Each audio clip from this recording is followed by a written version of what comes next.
What round is this for you guys? Or in total? Hello everyone, and welcome to our ladies leader card coverage out here at the 2014 Amateur World Championships.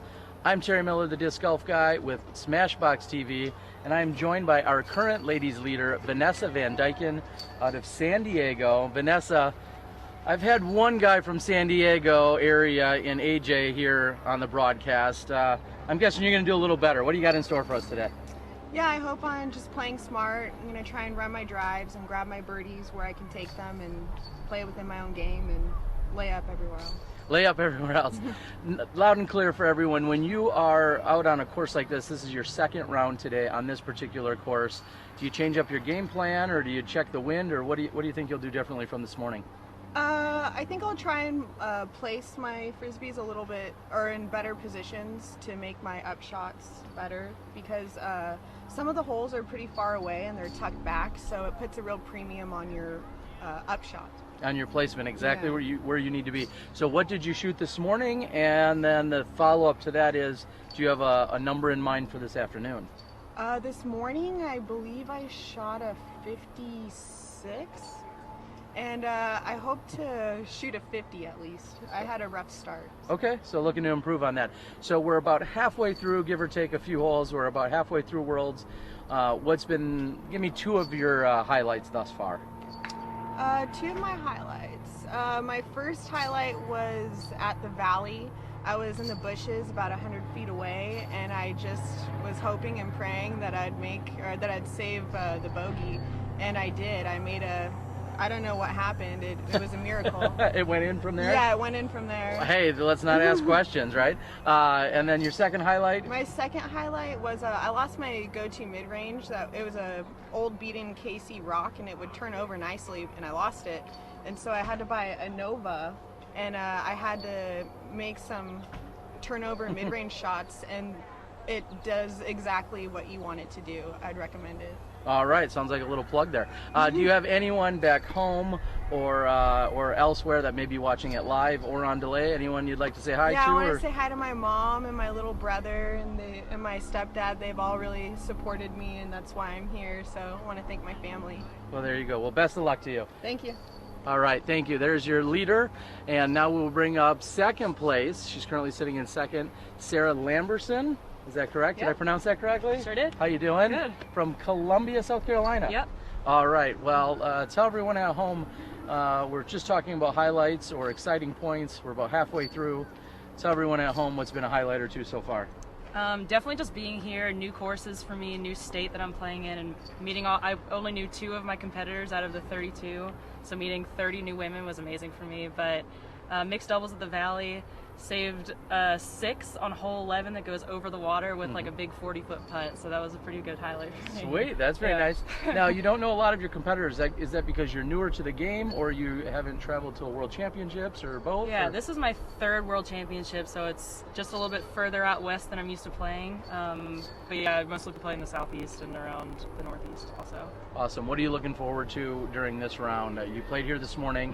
Are you going to make any adjustments for this afternoon? The wind has picked up a little bit, so I'm definitely going to be reading the wind, especially on my putts and my drives. And yeah, hope to just play consistent like I did this morning. Any number in mind, or do you just let all that shake out? I don't think about numbers when I play. Well, there you go. All right. Well, best of luck to you. You're sitting in second place. Have a good round. Thanks. All right, and sitting in, I believe, 3rd place is Samara. Is it Samara Scrimshire. Yeah, what she said. Samara Scrimshire. All right, I might get that down by the end of the round. Maybe not, I can't promise it. Fort Worth, Texas, is that what I saw? Absolutely, yeah. All right, so you're here.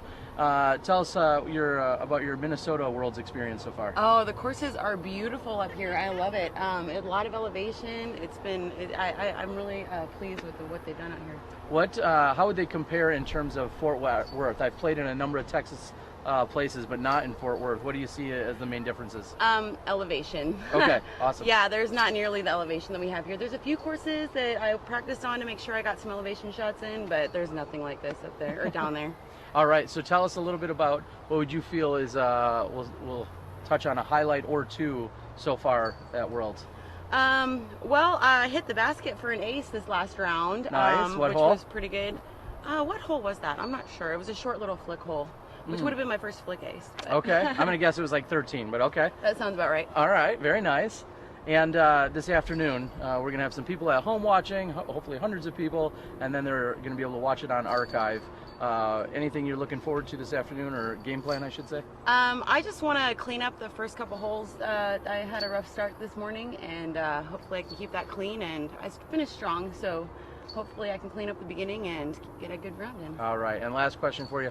How many World Championships have you been to? This is my first. It's my first out-of-state tournament, actually. Wow, so well, congratulations. I'm excited. Well, welcome to the Midwest. Thanks. All right, like I said, hopefully by the end of the round, we get your name down. Samara Scrimshire.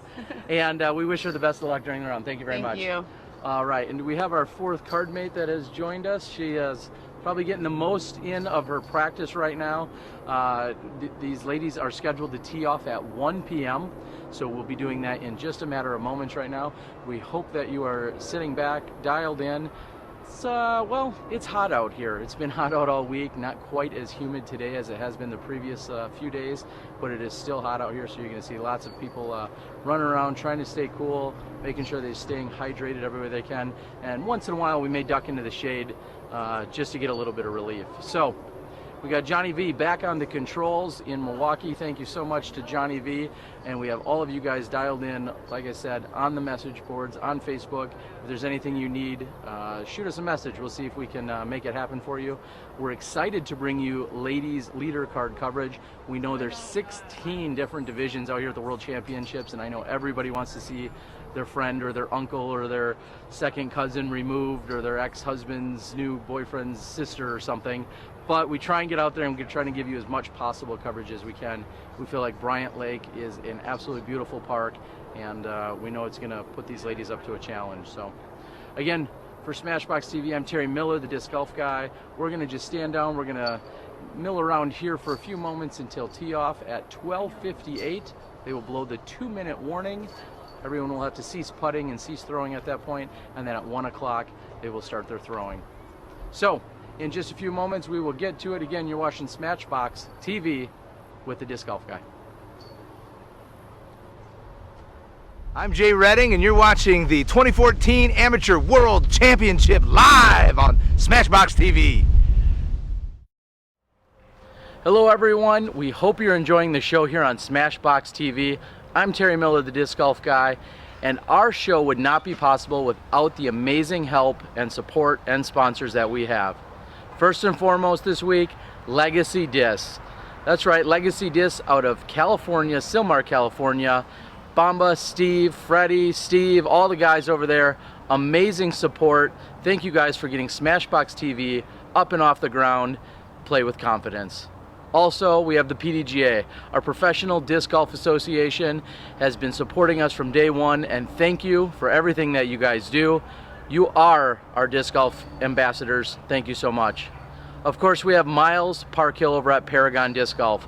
Miles provides some of the best merchandise to all of clubs and tournaments throughout the entire country, and without Miles Parkhill at Paragon, we wouldn't be where we are. Last but not least, Sandy Point Resort and Disc Golf Ranch. Mike and Michelle Cousins in northern Wisconsin have been absolutely amazing. They're bringing you the leaderboard throughout the entire week. Sandy Point Resort and Disc Golf Ranch. Check them out. It is my favorite disc golf course anywhere in the country. Check them out. sandypt.com, Sandy Point Resort and Disc Golf Ranch. So there you have it. We have an amazing set of sponsors. Everyone else that tunes in, watches, supports us on YouTube, supports us via Facebook, shares, likes, Twitters, the whole 9 yards. We also have our first run of SmashBoxx t-shirts, dry fits. So come on out, support us, and enjoy the show.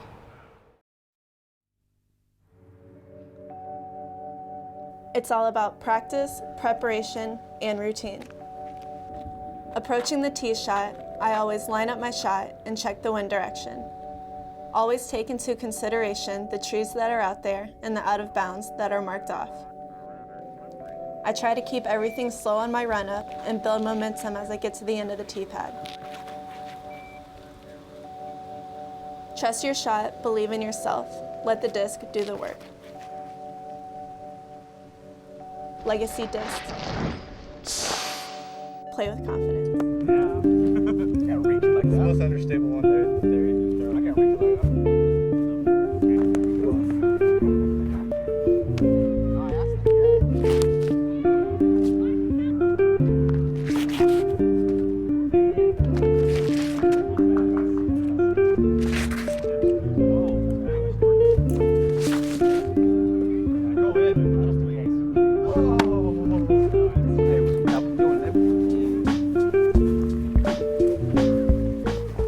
what is like the thing that tells you the disc is done?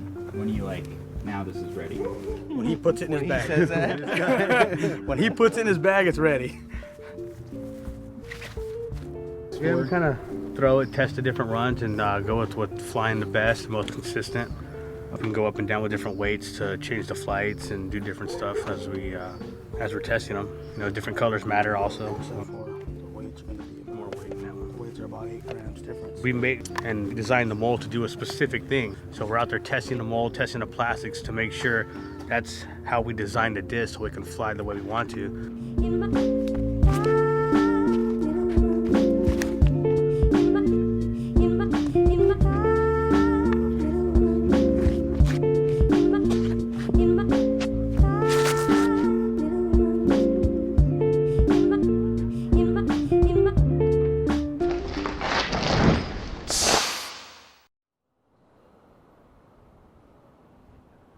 Hello everyone, we are back and I am joined by our 4th card member, Megan Matson. You were out rogue, what, were you practicing or something? No, I was just putting over there. Okay, perfect. Well, we've already talked with your other 3 card mates. You're sitting on the leader card at the Am Worlds. Yeah. It's a pretty exciting place to be. Yeah, I didn't think I was going to make it. Like, I never thought I would be here, but it's been a lot of fun. Good. So loud and clear for everyone. There's going to be watching it all over the internet Okay. and on archive, and you can show this to everyone. So nice and loud and clear. Tell us how about highlights? Talk about a highlight or two that you've experienced this week already, playing or otherwise. Playing probably yesterday at Shakopee, I took a 5, and then I went and got 3 birdies in a row, so I was pretty happy about that. I always say it's never too late for a birdie. Yeah. So whether it's after a 5 or another birdie, it doesn't matter, right? Yeah. Very nice. So you were out here this morning with the rest of the ladies, of course. Talk a little bit about how your morning round went, and then what your plan is for this afternoon. It went better than I expected. There's always shots that I want back, but I'm glad I get another chance at it, and I'm just going to try to hang with these girls again and see if I can stay up here. A little bit of a revenge on the course. So you're sitting, I believe, in 4th place right now, and you're very competitive right there with everyone else. Where else are you going to be playing this week, and what courses are you looking forward to? Tomorrow is going to be Kaposia, and that's going to be a big challenge. And then hopefully I'll be playing Saturday too at the Valley There you again. go. I want to get revenge on that course too. Revenge at the Yes. Valley. That makes perfect sense. Yep. Well, we hope that you shoot very well. We're here and we're excited to bring the ladies coverage for everyone at home. You got anyone you need to send a shout out to, or a hello, or anything like that? You got any supporters or sponsors that you need to recognize? Yeah, our league, Ladies Love Disc Golf. We'll give a shout out to them. Ladies Love Disc Golf. Yeah. And where are you out of again? I don't think we talked about that. I'm from right here in the Twin Cities, New Hope. There you go, New Hope, Minnesota. Yeah. All right, well, best of luck to you. Thank you. Megan Matson, she's going to be out here on the leader card, and we're super excited to bring it to you. Best of luck to you. Yeah, All right, thank you. thanks. All right, like I said, we just actually heard the 2-minute warning.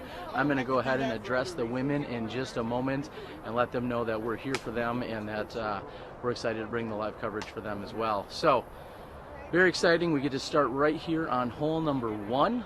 We're going to be playing through all 18 holes. It's an 18-hole layout out here, and as you heard earlier, they got to play the 18 holes this morning, and now some of them are looking for revenge. So, we're going to move over here and talk to the ladies real quick, and then we're going to get started with the action.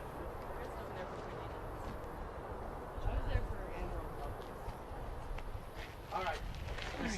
Can we get some high fives going? Yeah, high fives. High We'll start with fives. that. Are we allowed to do this? Absolutely. What's your What name? Austin. I just want to say everything John just said. We are here for you guys. First and foremost, yeah, just like you said, we want you to shoot well. Everybody wants you to shoot well. Having footage is great, but your scoring and your championship is what's most important. So I'm obviously going to try and position each of us to not be in your way, to not be distracting. I will be commentating and talking. So if I'm too loud or I'm too close, just give me a stare. A little sippeter went by. I think it was either Cooper's or a Sharpshin Hawk. That's cool. What a great sign. So just give me the stare down and let me know. Again, we don't want to distract you guys, but we do want to give you the Raptors. That's one of my the limelight and let you guys be on TV. So let's do it. All right, again, good luck, ladies. Let's have some fun. All right, You're not wearing bright yellow yes. or orange. Yeah. I didn't even think about that. Or tie-dye or umpteen other options that are She wore like distracting. fucking oranges for mistake.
Can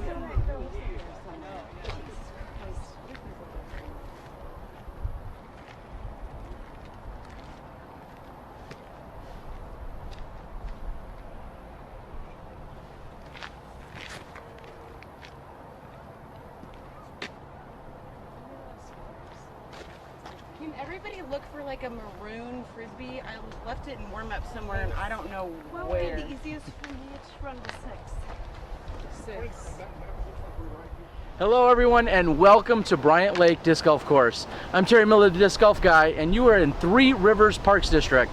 This is truly a model course for how pay to play can work in your area. You'll see some of the most beautiful amenities and one of the most fun courses in the area. It may not be the most challenging, but I think you're going to enjoy the show. Let's get to the action.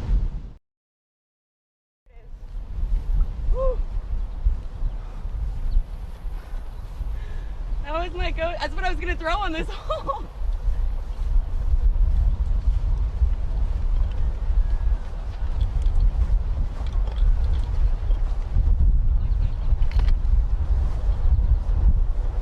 That made me so nervous. I was like, I do not want to play this hole.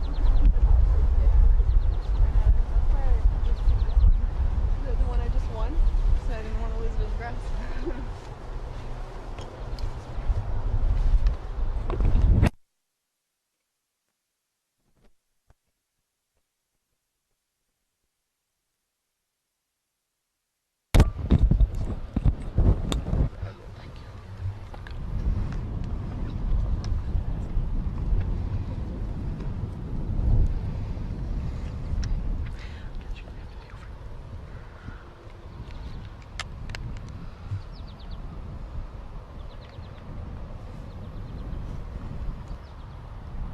Yeah, Vanessa. Shot. And there you have it. We have our leader, Vanessa, throwing her approach shot here on hole number 1. We are just getting going here, ladies and gentlemen. Very exciting action. We are with the ladies leader card. This is the FA1 division.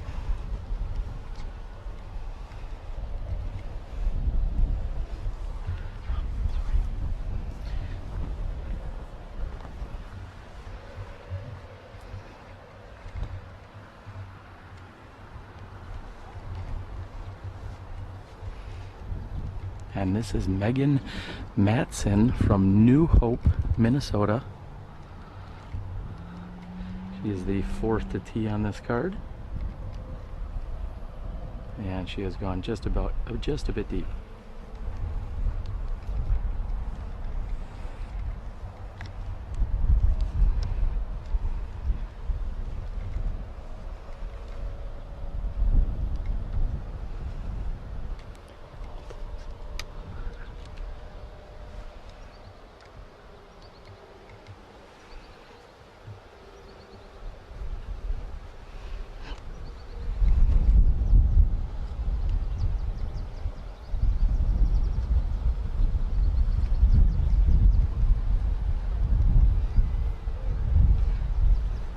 And that was Samara's second shot. Looks like she's gone just a little bit wide.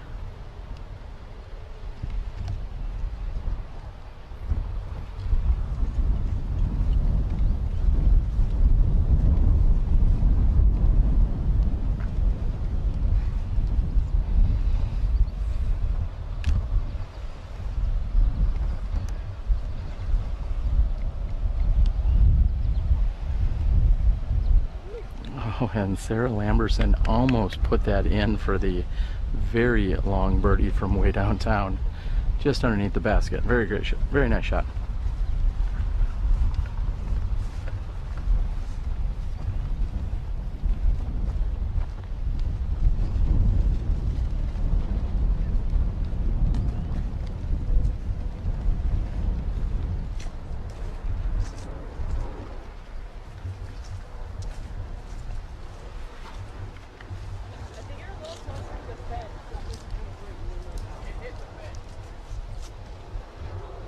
Little clarification here as to where Samara is. Seems as if she had hit the fence on her second shot. She's going to be looking at a downhill putt. She's going to have some right to left wind to contend with as well. She's going to need to be very careful of this, otherwise this could get up and run away on her.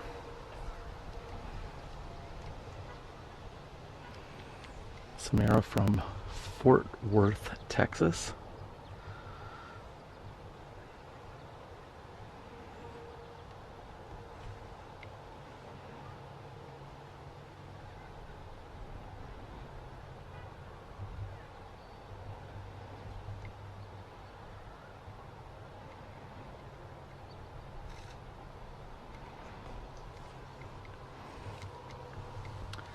And it comes in just fine. She's left with 10 feet for her bogey.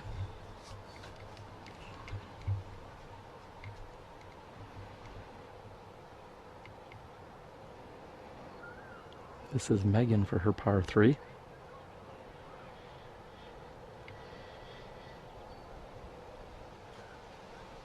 Oh, good run, Megan. Just off the front of the basket.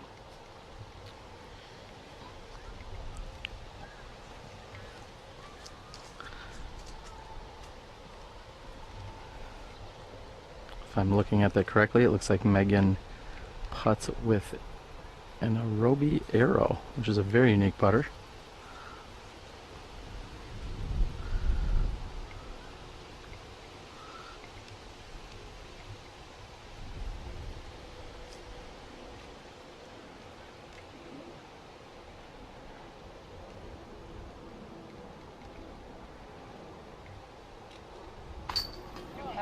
And Sarah is in and good.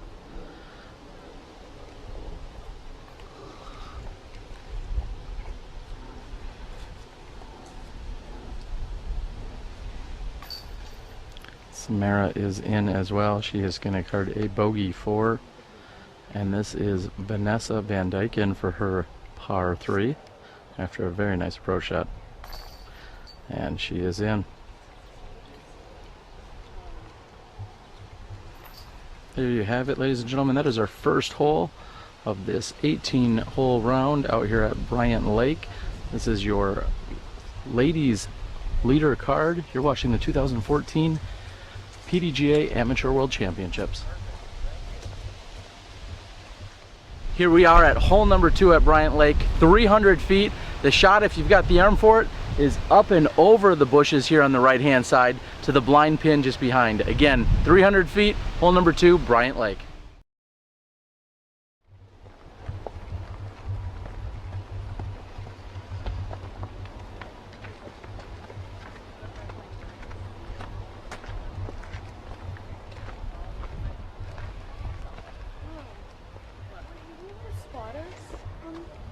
I can do it. Oh, you're still here. I know. I was praising you earlier. Some girl said she lost her frisbee, and I was like, we were so lucky to have somebody there to spot us every time.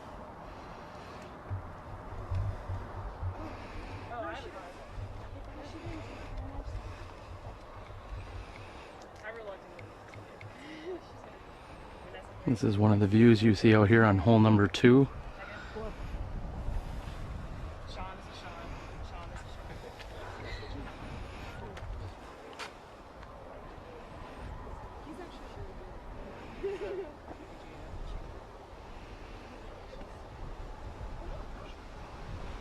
I sure hope this is my career for 9, because on that shot it was great.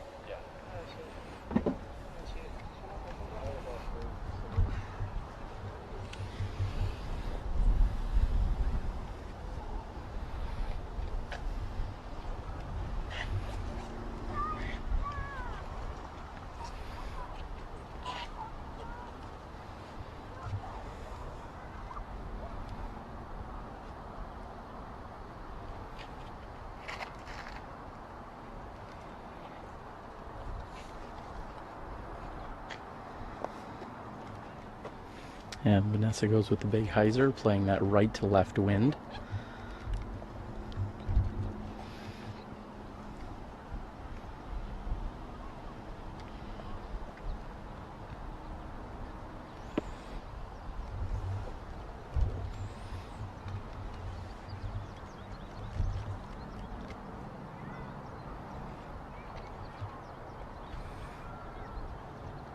Sarah going with a forehand off the tee.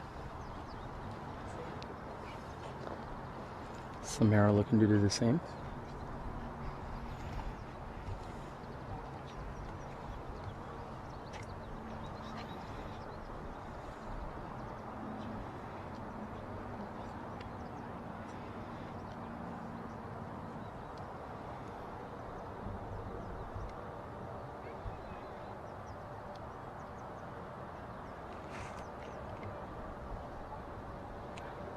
And that may have finished a little more right than she was looking for.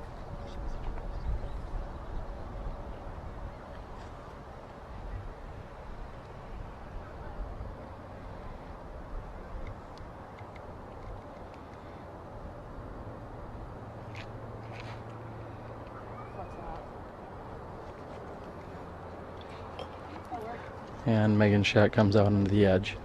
There you have it. There's your tee shots on hole number 2, measuring in at 300 feet.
And coming up just a bit short is Samara's approach shot.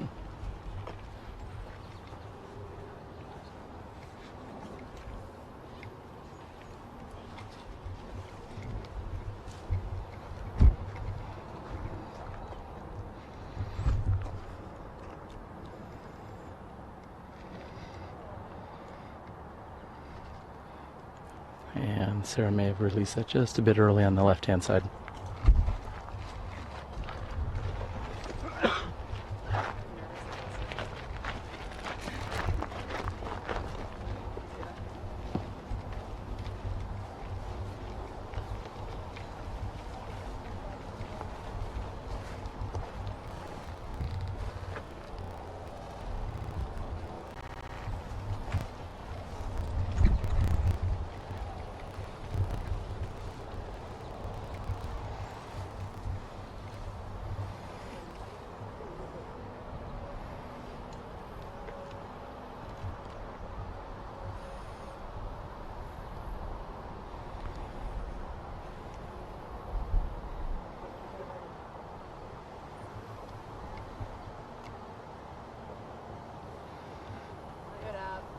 Very nice shot by Megan.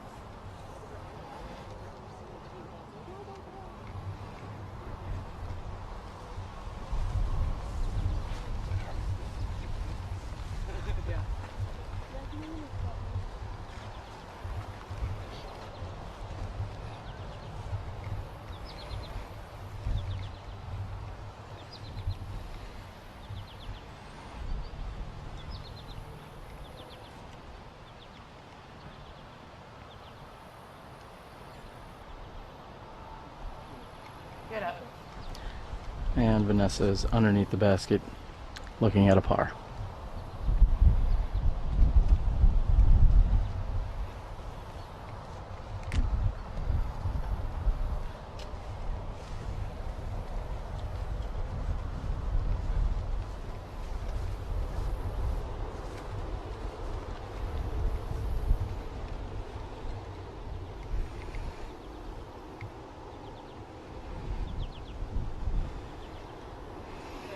Sarah is underneath the basket. She's going to be taking a bogey 4.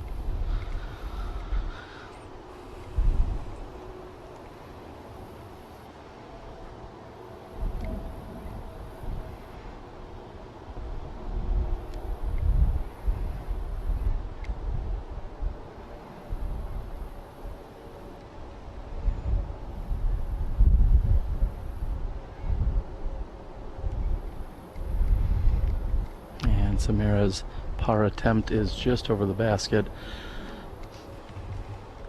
She's going to be coming straight back at us. She's going to have a little bit of a headwind, as there was a slight tailwind on that last putt. She's got a little bit of a headwind coming straight at us.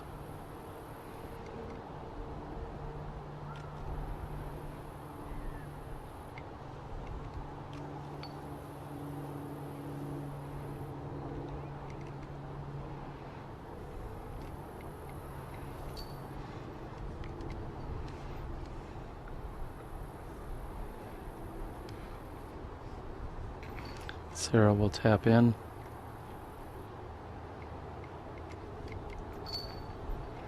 As does Megan.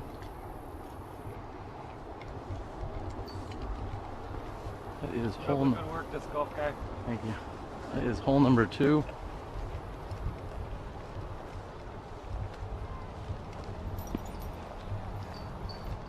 Hole number 3, measuring in only at 238 feet and just over the crest of this mound, dead straight, 238 feet.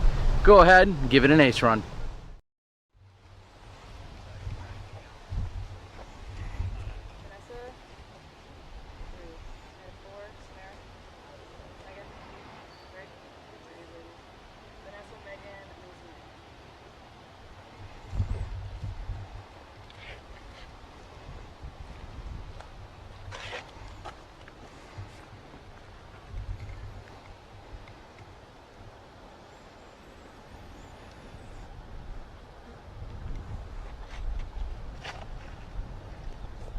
Sit, baby. And she is up and over the mound.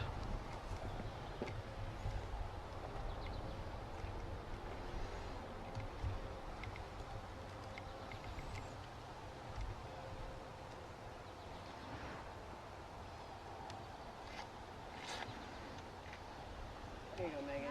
Great shot, girl. Good shot. Megan throwing a very nice forehand shot.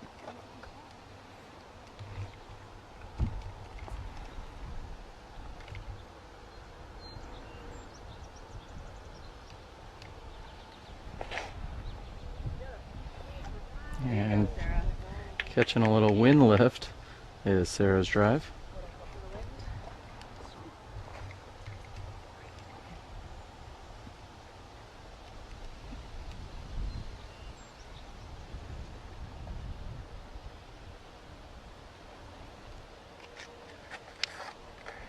Yeah.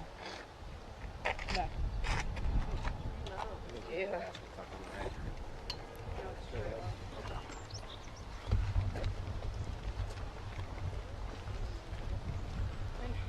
Again, hole number 3, measuring in at 238 feet, up and over this mound. A little bit of a headwind for these competitors today, as you saw Sarah's disc lift slightly. Looked like it was going to be a little too low and got a little extra lift.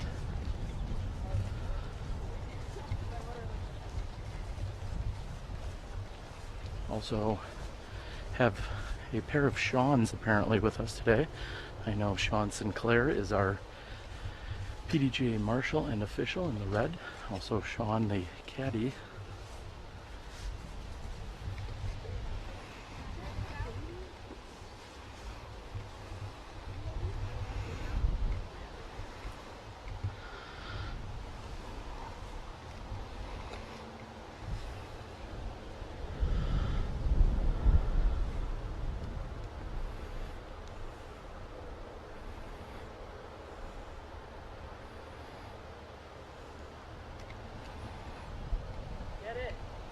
Oh, and a very nice run by Samara.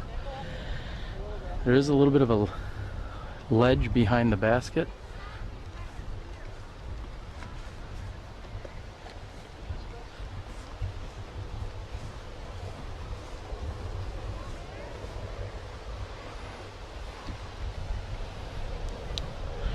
Up next to throw will be Vanessa, as we feel a little bit of a, well, actually a much stiffer left to right wind right now.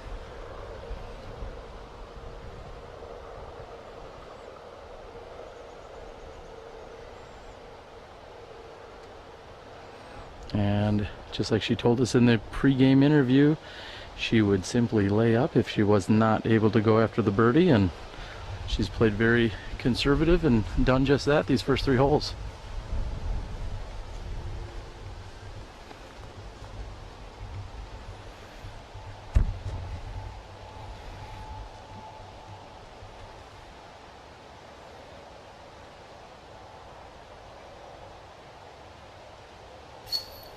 And a great birdie here by Megan Matson.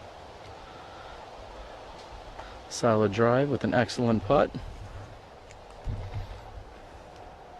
On our left here we have John Winery from PDGA Disc Golfer Magazine.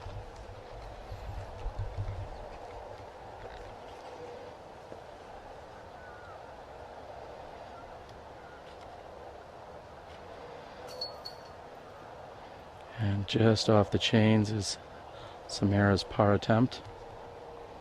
Megan here is left with approximately 15 to 16 feet for her birdie opportunity. Correction, thank you, Sarah. Megan has already birdied, as we pointed out.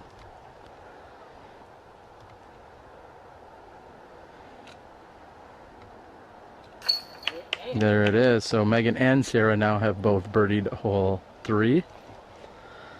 Thanks for the correction there from Vanessa.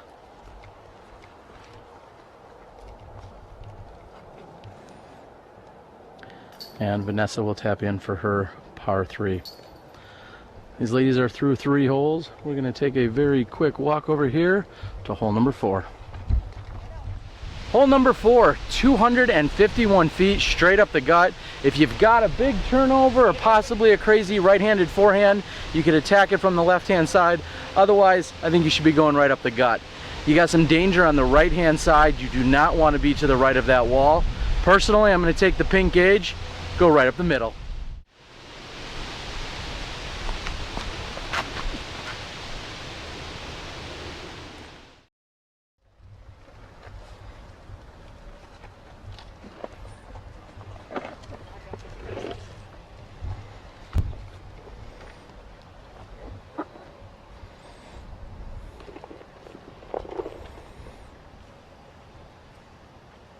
Hole 3, Vanessa. Oh, I got it. Number 2, Samara. 4. Megan. 2. Alright, me, Megan, Vanessa, Samara.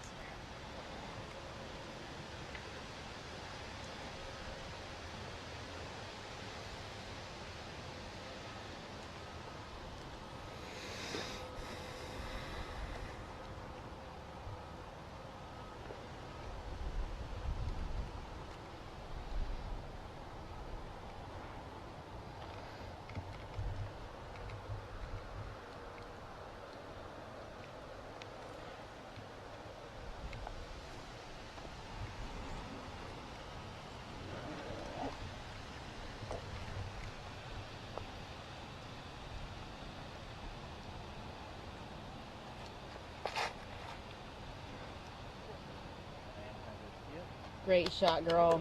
And an absolutely beautiful shot by Sarah. Megan on the tee.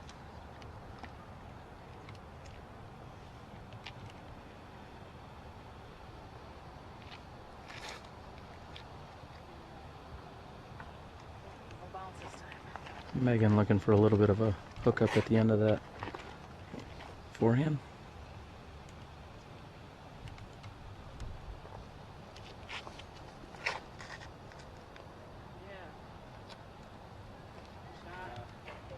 And Vanessa throws a very nice shot as well right next to the pin.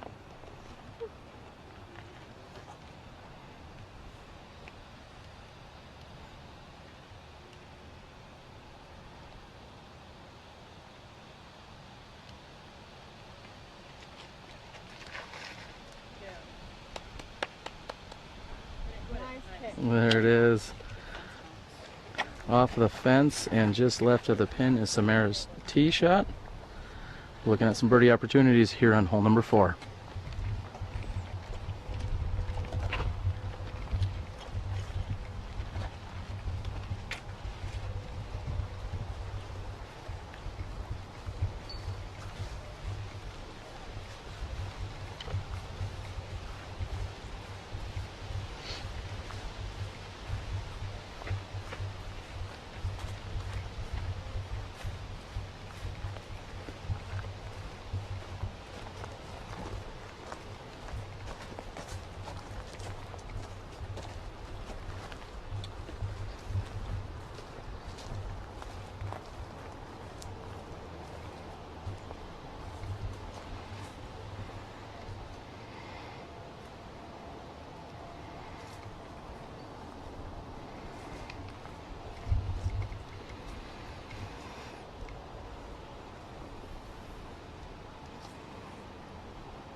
Nice up by Megan.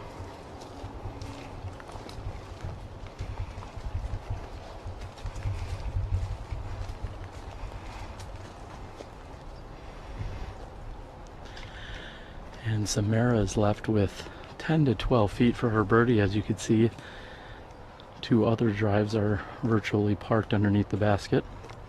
These ladies looking to make quick work here on hole number 4.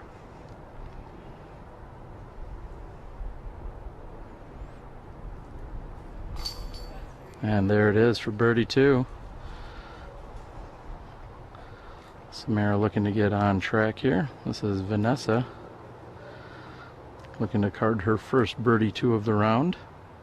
They should put her to 1 under.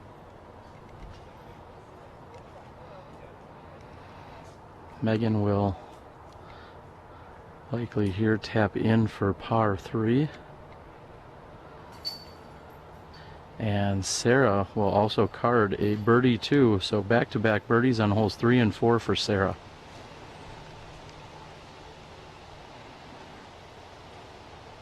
It's going to be a little bit of a delay on the tee of hole number 5, so we're going to take a brief break. We'll be back with you in a few minutes.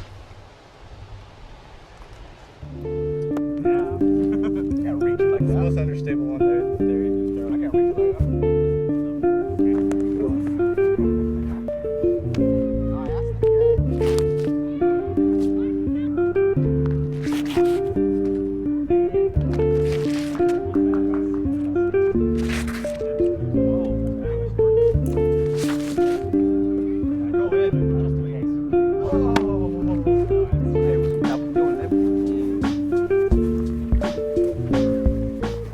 What is like the thing that tells you the disc is done? When you like, now this is ready? When he puts it in his bag. When he puts it in his bag, it's ready.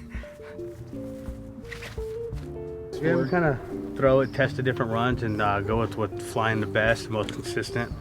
We can go up and down with different weights to change the flights and do different stuff as we're testing them. You know, different colors matter also. So. The weights are going to be more weight now. The weights are about 8 grams difference. We made and designed the mold to do a specific thing. So we're out there testing the mold, testing the plastics to make sure that's how we design the disc so it can fly the way we want to.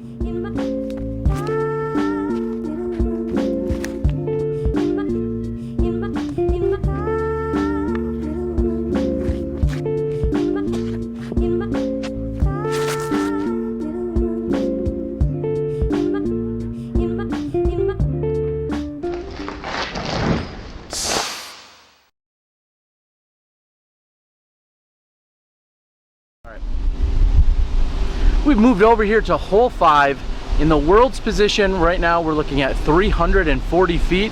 Off to the left-hand side, it's a little bit more wide open, so if you're going to bail out, you can do so over there.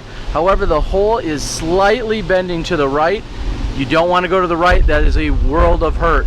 Again, play out to the left. Maybe get a little aggressive with a turnover if you can. Otherwise, you're looking at a bogey. Stay safe. 340, hole number 5.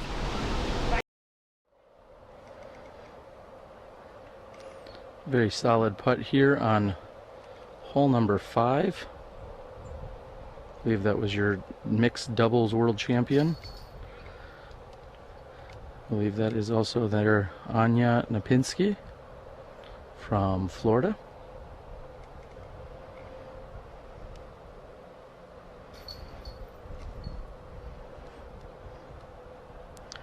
And these ladies wasting no time cleaning up here on hole number 5. This is your second card, sometimes referred to as your chase card.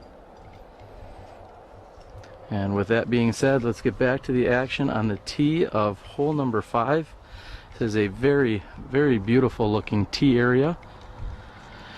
Many of the holes out here featured at Bryant Lake have very manicured and landscaped both tee and pin areas.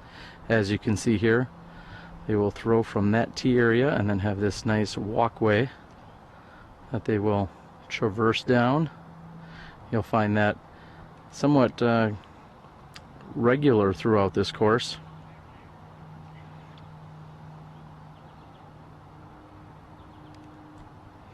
And again, after back-to-back birdies, Sarah Lamberson is on the tee.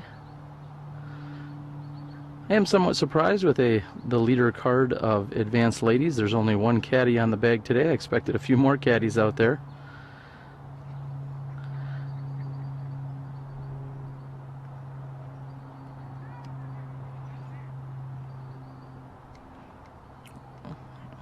And here we are on the tee of hole 5.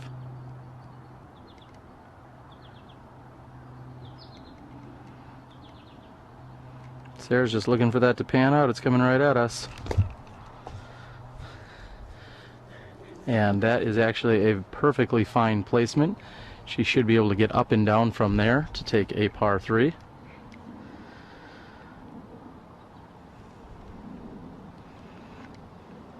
I would like a clarification. They consider hole 1 a par 4, which means after that last birdie, Vanessa has birdied 2 of the first 4 holes instead of just 1.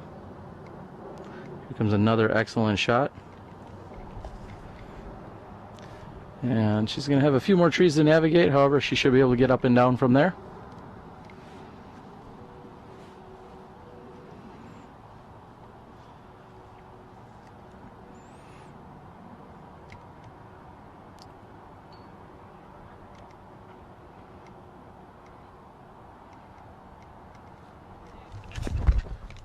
And just about making me move is Samara's shot.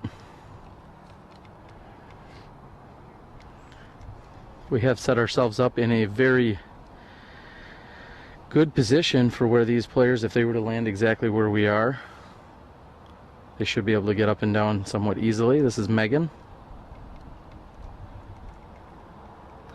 And Megan's going to be a little bit tight to the trees, however, she should be able to get up and down from there as well. So 4 relatively consistent drives here from these ladies. While we stand here and wait, we can pan back over to hole number 3. I believe we have some grandmasters or possibly senior grandmasters. I don't want to slight these gentlemen, so maybe masters. No, I do believe these are grandmasters that are also sharing the course today in this 1 o'clock tee time.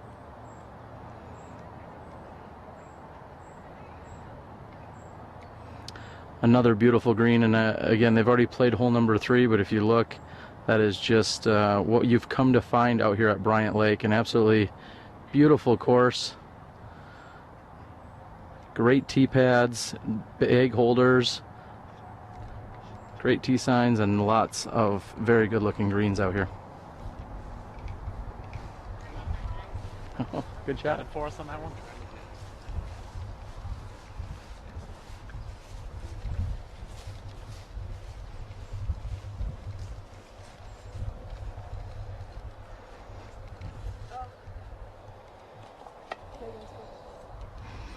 Alright, we're going to move over. It looks like Megan will be first to throw. She's just on the right hand side of the fairway.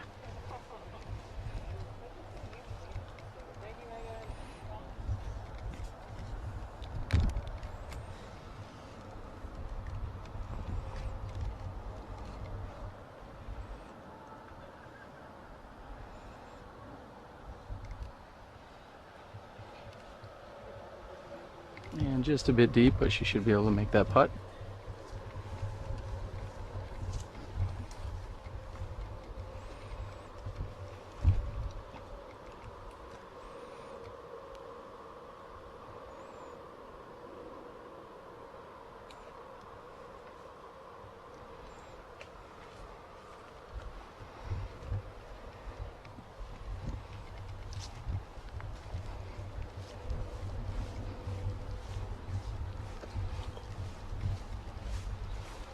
Sorry.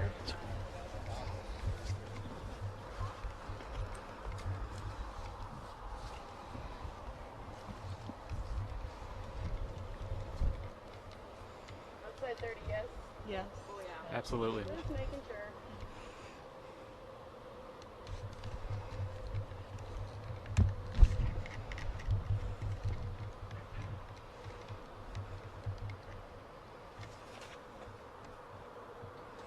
And Samara with a very nice run at the basket. She's underneath it for a par 3.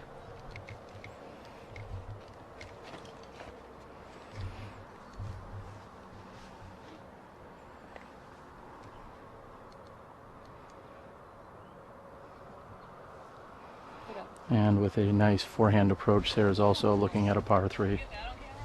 What did you do? I wanted to pick my menu up, but I was like, doom.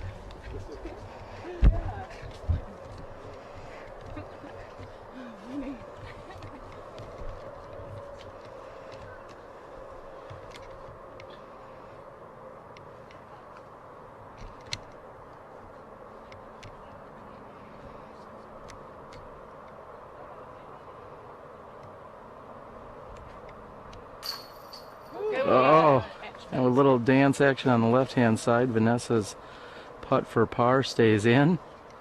Just got to be happy with that.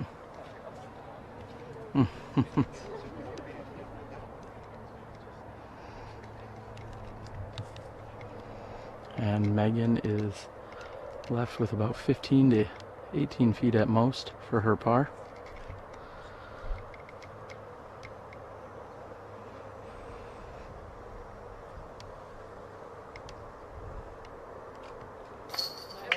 And Megan makes good. Very nice. Looks like all 4 ladies are set up for par 3s here. This is a very challenging par 3 in that it's very difficult to actually drive the green here, so 3 I would certainly consider as a great score. So there you have it. That is hole number 5.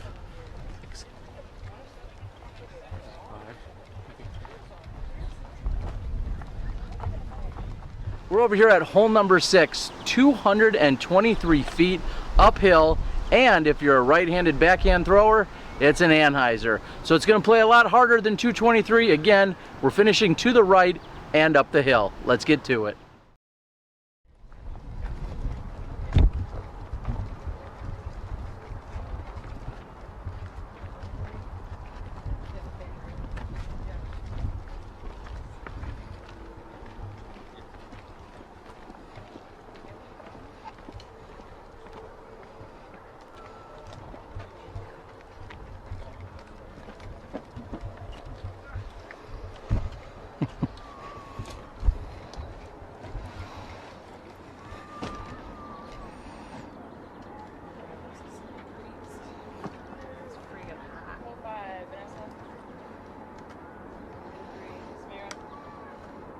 Oh, 3.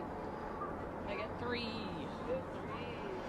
And as I said, all 4 ladies carding 3s here on hole number 5.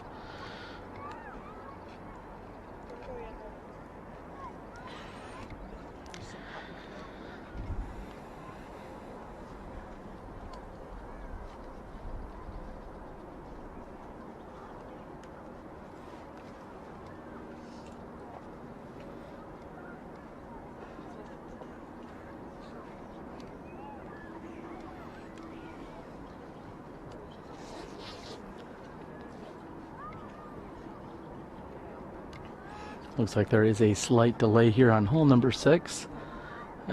As you may have seen, this hole is 223 and uphill into the right. Great if you have a forehand shot or you're looking at a turnover. Did not see in preview, however, I guess you could possibly go with a hyzer shot up to that side of the gap and come crashing in if you have enough power to do so.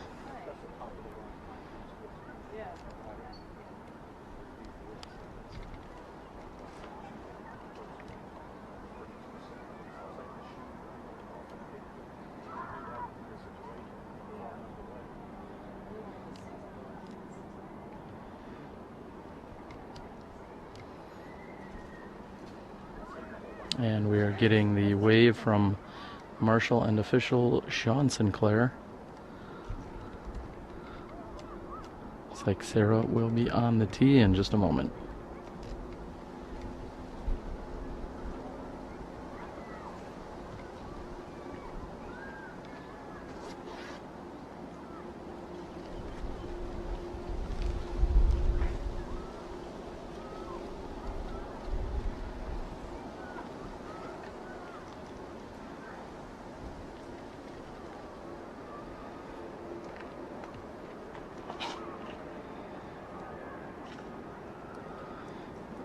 Sarah had a very nice looking line. She just caught the right side, the left side of that tree on the right hand side of the fairway.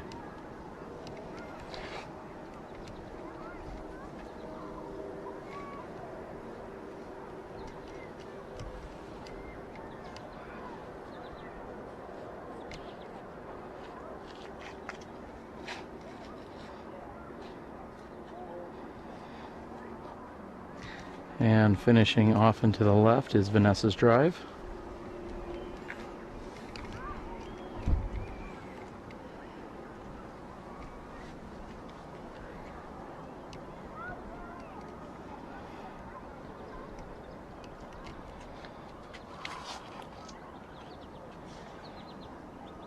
And Sarah also hitting the same tree that we saw Samara hitting, the same tree Sarah had hit. Here's Megan with her forehand drive.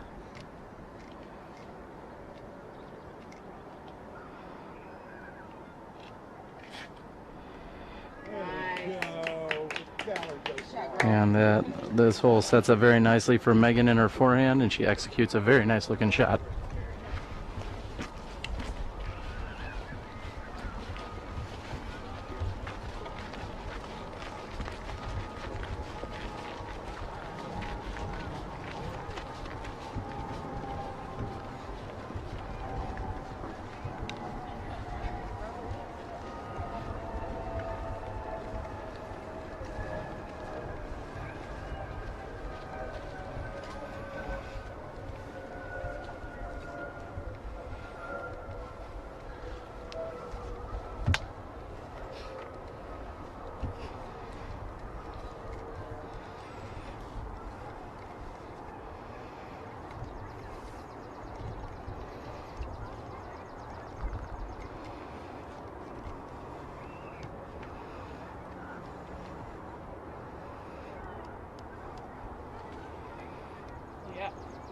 There you go. Great approach shot by Samara.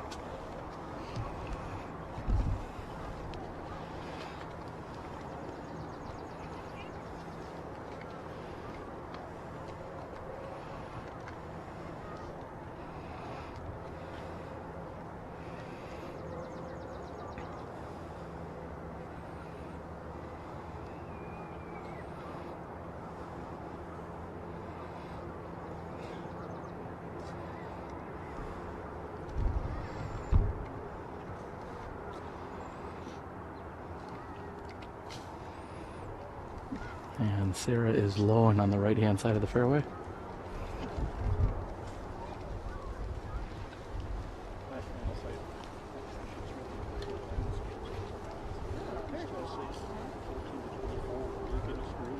I can do something with a 10 square feet.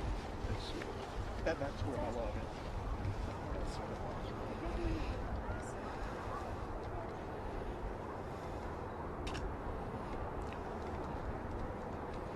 And we're going to look for Vanessa's, whether it is Vanessa or Sarah.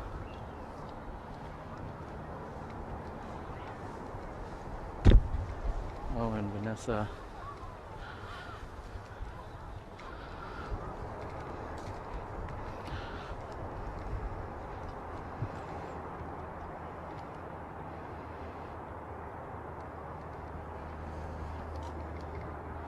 And Sarah's attempt at par is just a bit short. Vanessa found. Vanessa, you got eyes on it? Yeah. Okay. And Vanessa's shot had hyzered out and to the left. And honestly, I did not realize there was this much of a drop off on the left hand side, making a turnover or forehand shot that much more crucial here off the tee. Vanessa's shot had enough power, however, it hyzered at the end. So she is down below the basket by at least 60 to 70 feet. Looks like she's in, got a little bit of shoal, some bushes and other things to contend with. In fact, she is far enough in there that it is nearly impossible for me to even see exactly where she is. We see her white hat. She's going to be fighting just to get back up to this fairway.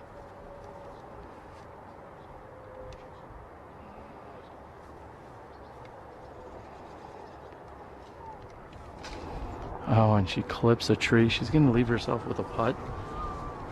Had she not clipped that tree, she would have probably landed right next to the basket. She's left with 28 feet uphill.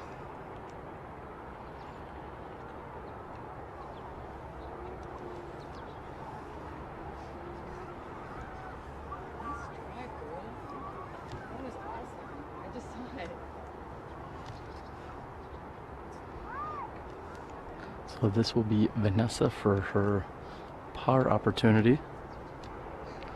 And she's going to step it off to see exactly how far away that she is.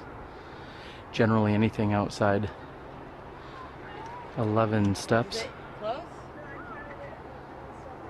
Oh, you're good then.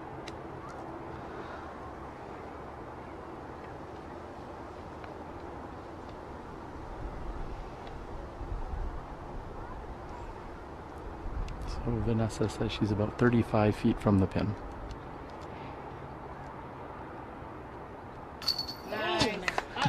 And like a pro, Vanessa makes good from 35 feet. Every time I have seen Vanessa have a long putt opportunity, she has made good.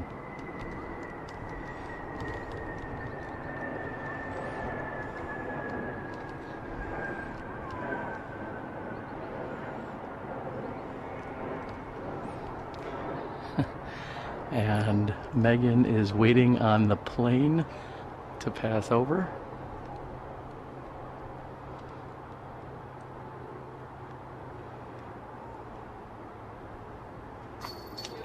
And straight as an arrow, with an arrow, Megan makes good on the birdie 2 opportunity.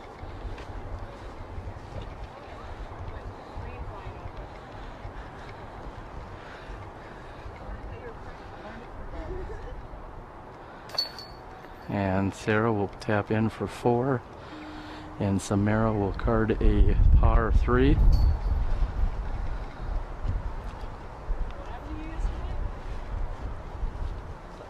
there you have it, ladies and gentlemen. We are through 7 holes out here at the Bryant Lake course. These ladies are putting on a great show for us. We've seen some phenomenal drives and some amazing putting, whether it's for 2 or 3. They're getting it done out here. I've been very impressed with everything that's going on. Vanessa just refuses to take a bogey. She's either made a long putt for 2 or 3 every time she's had an opportunity. We're going to stand down for just a few minutes. Hole 7 has a slight backup, so we're going to stand down for you for just a few minutes. Again, you're watching SmashBoxx TV. I'm Terry Miller, the Disc Golf Guy. Live coverage brought to you by Legacy Disc. As these ladies are doing, play with confidence. I'm the Disc Golf Guy. I'm the Disc Golf Guy. I'm the Disc Golf Guy. I'm the Disc Golf Guy, and this is my video blog.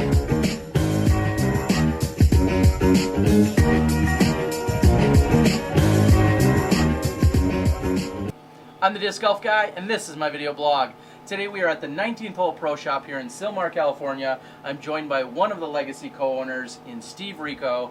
Steve, we're talking new discs today. What do you got for us? Well, we'll start with the Bandit first. It's a Speed 9 driver that we just came out with. It's great for like low flip-up shots. You can throw and bend it around corners, throw rollers with it. Really neutral disc. It's very fast, has a lot of glide, and I think the whole world's going to really like it. Yeah, I saw you throwing in the field as they're watching. There's a lot of things that you can do with it. And if you have too much power, maybe you just need to lay off it a little bit, but you can really control it to do whatever you want. Yeah, I throw it mainly with a fan grip, so I'm not powering it over too much, but it's really nice for like flip-up shots, you know, through the woods. And like I said, you can throw long rollers with it. It's got a lot of glide, so I know a lot of people really like the glide that it has. Good. And now we're going to move on to a little bit slower speed. We're moving over to the gauge, and I say slower, but not by much. Tell us all about that. It's our newest mid-range out. It's really nice, got a good feel to it. It comes out of the hand really smooth and clean. And this disc will hold any line you put it on. You can throw it straight, you can bend it right, you can hyzer it. It pretty much will do anything, whatever angle leaves your hand, it'll hold that line throughout the whole flight. And now we're seeing both of these plastics. When you come out with them, which style of plastic should I say did they come in? They're both in Icon right now. Pretty soon they'll be in Pinnacle, and then we'll move on to Protege and XL and those lines later on next year.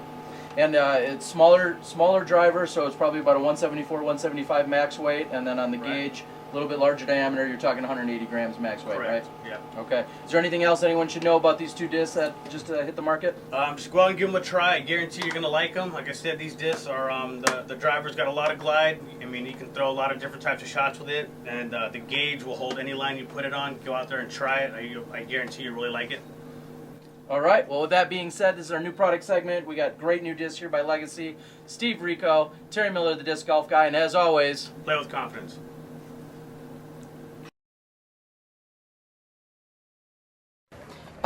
Hello everyone, we hope you're enjoying the show here on SmashBoxxTV. I'm Terry Miller, the disc golf guy, and our show would not be possible without the amazing help and support and sponsors that we have. First and foremost this week, Legacy Discs. That's right, Legacy Discs out of California, Silmar, California. Bamba, Steve, Freddie, Steve, all the guys over there, amazing support. Thank you guys for getting SmashBoxxTV up and off the ground. Play with confidence.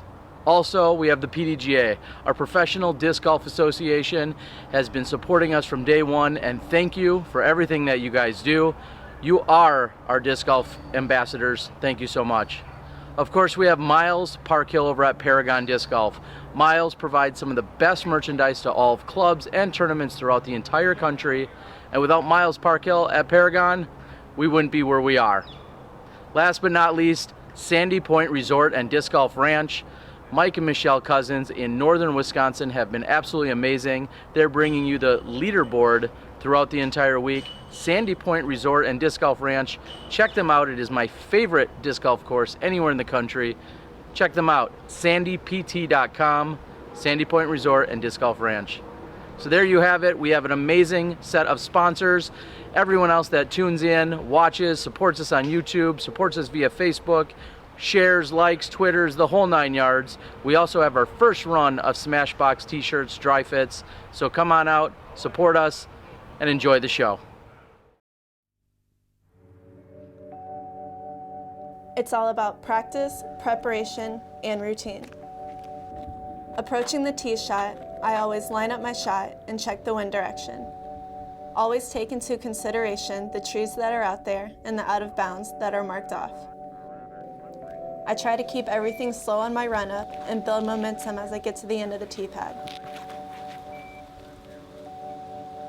Trust your shot, believe in yourself, let the disc do the work. Legacy Discs. Play with confidence.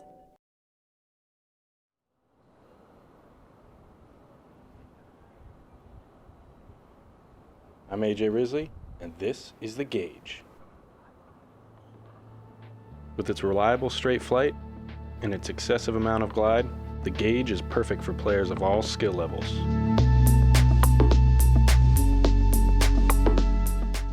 Is on the tee.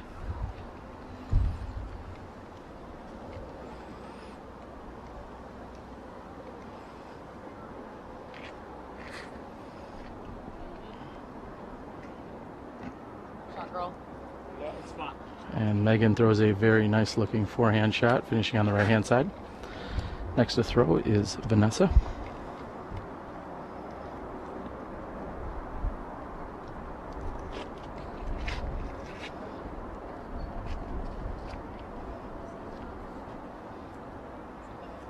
And Vanessa is on the left hand side of the fairway.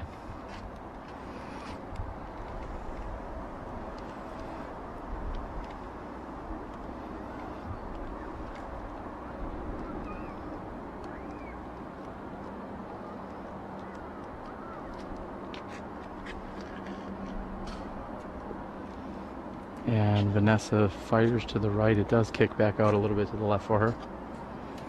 Fourth on the tee is Sarah Lamberson.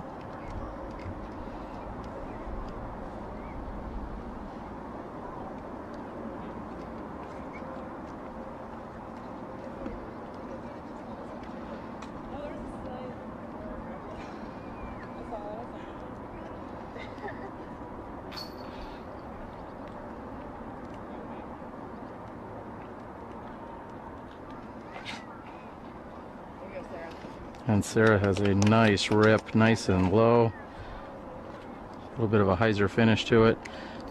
This is hole number 7, a par 4 measuring in at 402 feet. With one of the most beautiful backdrops you'll find in all of disc golf, we are here on hole number 7 at Bryant Lake. 402 feet up to an elevated pin that is up on the top of that tiered system that you're seeing right now. Absolutely beautiful hole. 402 feet here, Bryant Lake, hole number 7.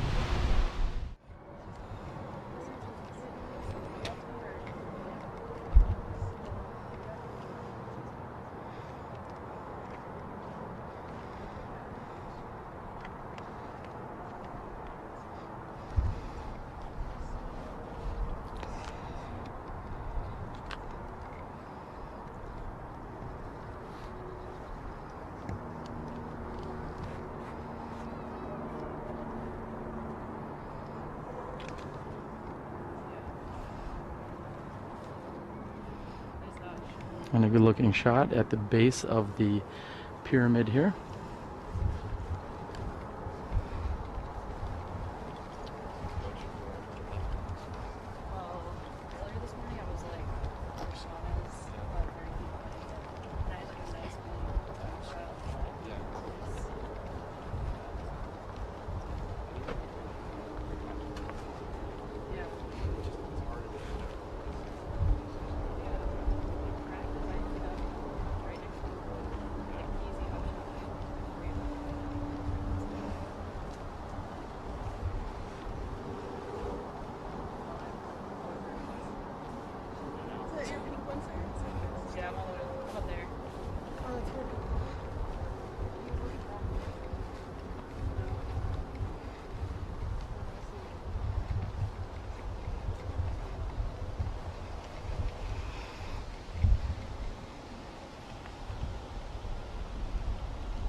And Megan going with a forehand out and around the tree, very nicely placed. She is up and looking at the basket on the left hand side.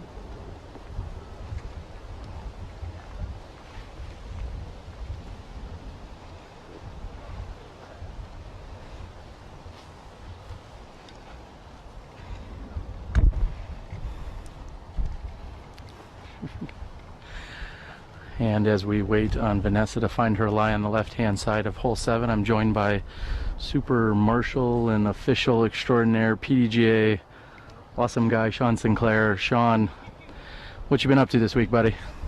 Just walking with different groups, doing a little live scoring, making sure the flow on the courses looks good, and just making sure the competition runs smoothly. And so far so good, I assume. Is that what you're telling me? You're doing your job well. So far so good. Couple of minor hiccups here and there, but yeah, looking great so far. What would you say is the number one reason that play slows down, other than, you know, throwing a lot of shots in any given division? What would you say is the number one reason why play actually slows down when it shouldn't? One of the little myths is that you need to wait for the hole to be clear before you throw the hole, and typically on a par 4 that's not the case, and a lot of people wait when they don't need to wait, when they could actually tee off and be in the middle of the fairway, speed things up. So a great example here, for instance, would be right here in hole 7. If someone were putting at the basket on top of the mound, most of the competitors that are back on the tee could probably actually be throwing and not distract them. Absolutely correct.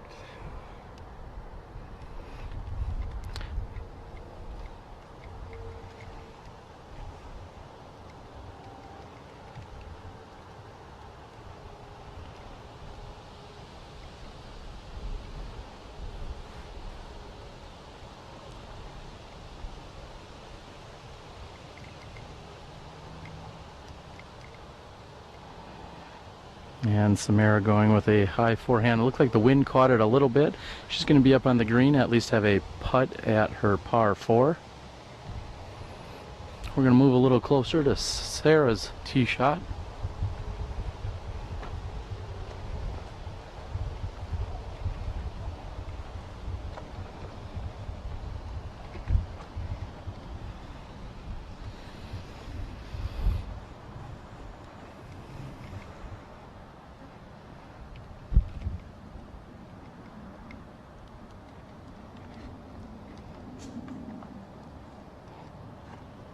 And Sarah's forehand hits a tree and lands on the first tier of this putting pyramid here on hole number 7.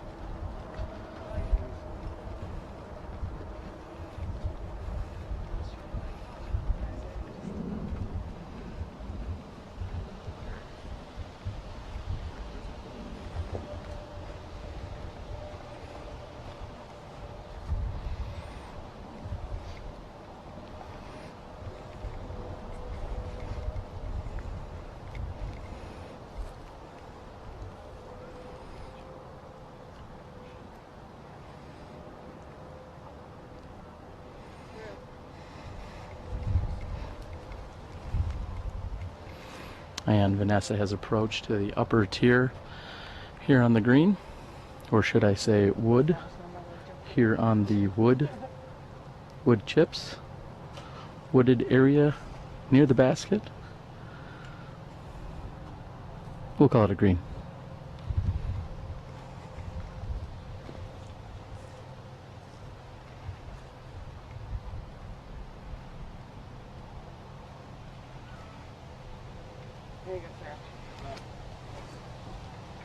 And Sarah has a nice approach up to the upper area. We won't go through the wood or green conversation again.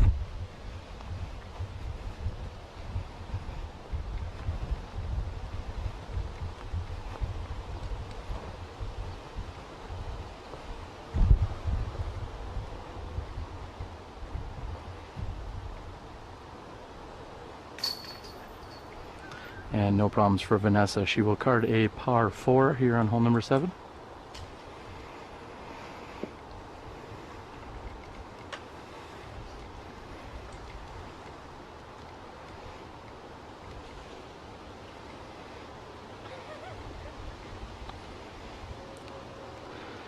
Samara and Megan had a brief conversation. Looks like it's going to be Megan to putt next.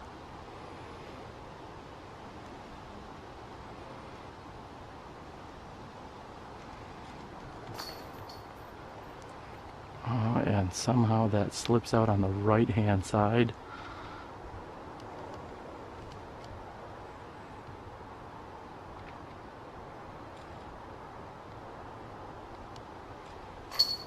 And Samara makes good. Looks like we will have 3 par 4s and a single bogey 5 by Megan. Very beautiful and challenging hole number 7. We've moved over to the carport. I mean, the longest tee ever, measuring at least 8 feet wide by at least 20 or 22 feet long. We're here on hole number 8 at Bryant Lake. This is 365 feet, and you do not want to be to the left. All nasty, all shul, rough, whatever you call it in your area, it's just not the place to be. This hole is a slight turnover if you're a right-handed backhand player. Again, 365 feet with all the run-up in the world. Hi, I'm Des Redding, and you're watching live disc golf on SmashBoxxTV. Check it out. To be far less hot in this area than the shaded canopy.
And a quick clarification. Megan's putt that she had missed was in fact for 3. She was looking at a birdie opportunity at that point, and so she actually had carded a 4. And so all 4 of this ladies leader card here had carded par 4s on hole number 7.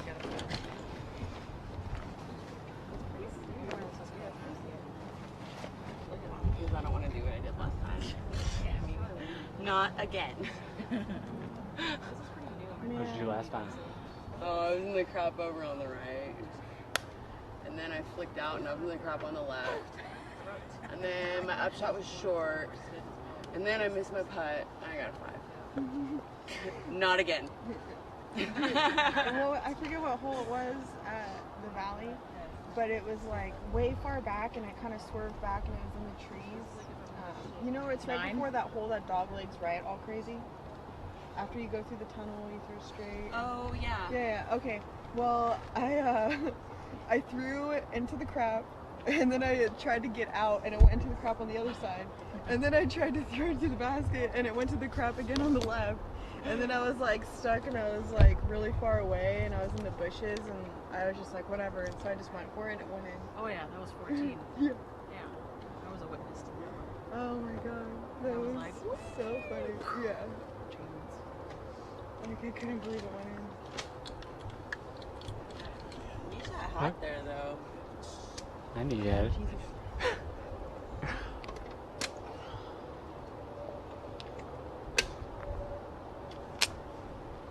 What do they put in that makes that sound? It's just carbonated. Yeah. Maybe it's just that because it's thicker. Yeah, well, it seals and then it like recarbonates and builds more pressure, and then when you pop it,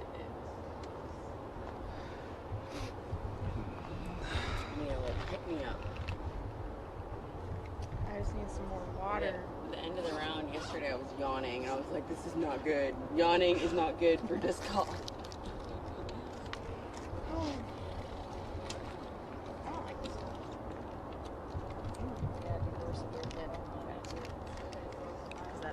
I prefer the long basket, because then you could just do a fat hyzer over all of the crap. Yeah, that island of trees. All right, looks like we're good to go.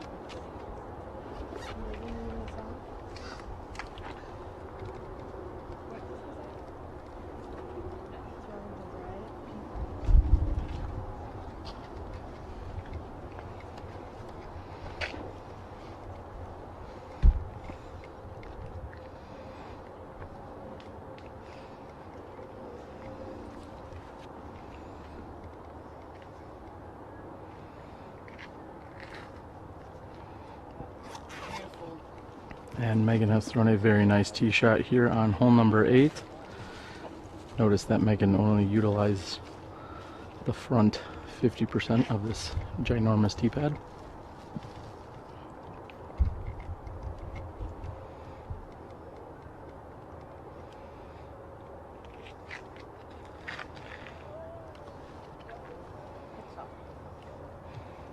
And Vanessa has thrown to the left-hand side of the fairway.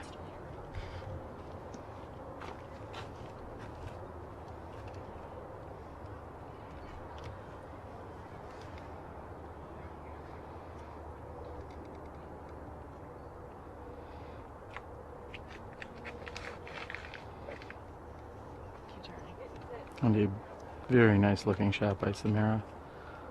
Might be a little bit on the left hand side, however it looked pretty good.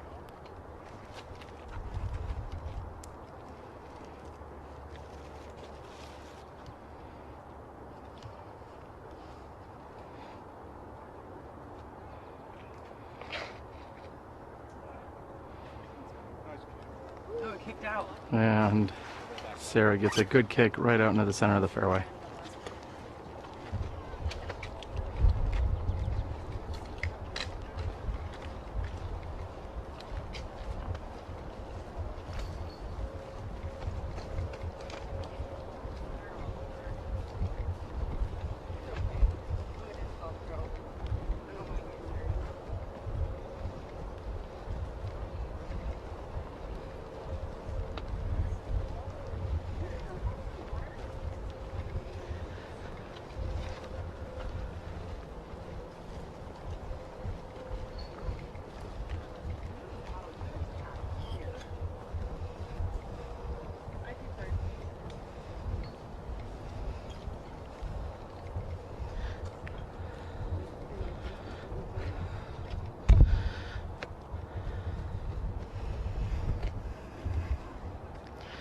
And the ladies will determine where everyone is at. It looks as if Samara is off on the left-hand side.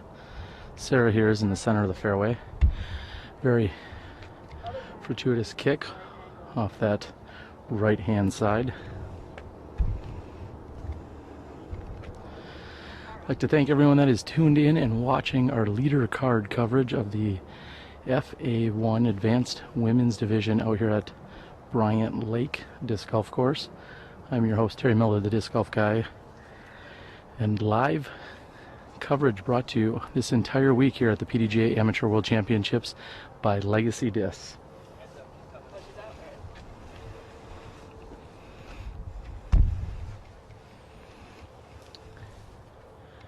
And Vanessa is on the left-hand side. I'm not sure I can even really call that the fairway, as she is buried at least 40 feet in on the left-hand side here. She's hoping just to punch it out and throw exactly to where we are so she can approach to the green from there. She's going to have a little bit of work to do just to get out to the fairway here. Nicely done. And nicely done.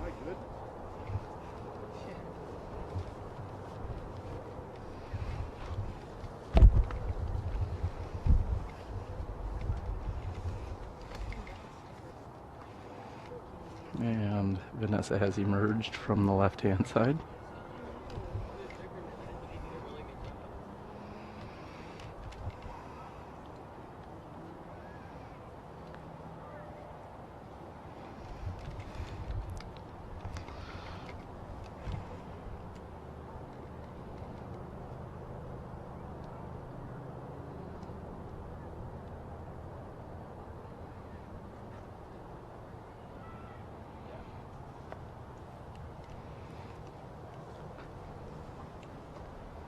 Vanessa is just a bit right, catching some of the island trees in the middle of the fairway here.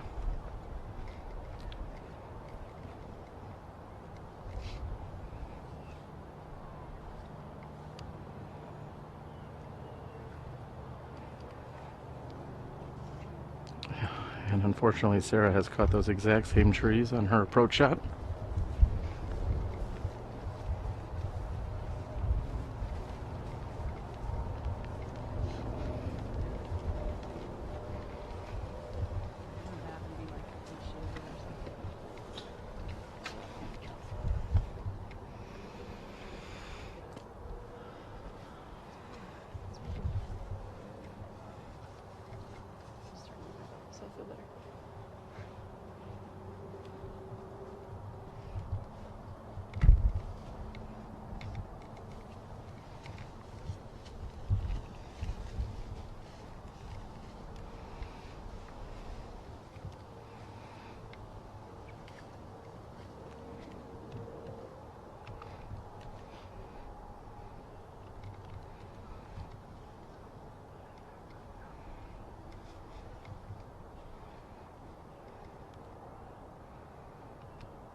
Nice out. And a very nice out by Samara off the left-hand side of this fairway.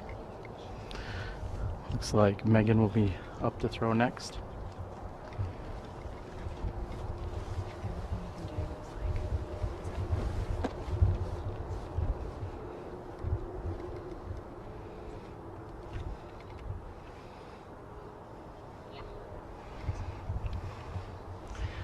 Megan looking for just a little bit more air underneath that, so it could have flexed out for her.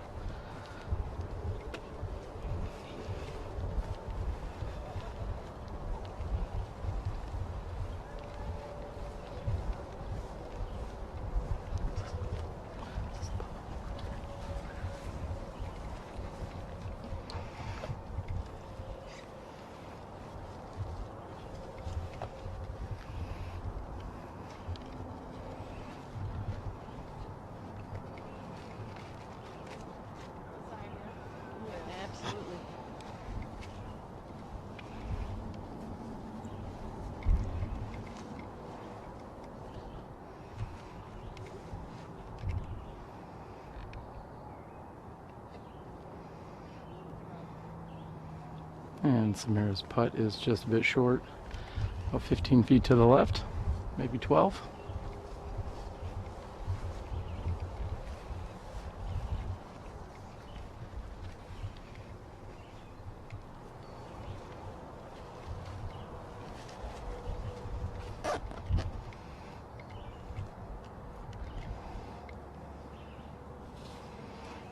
And Sarah puts it right next to the basket.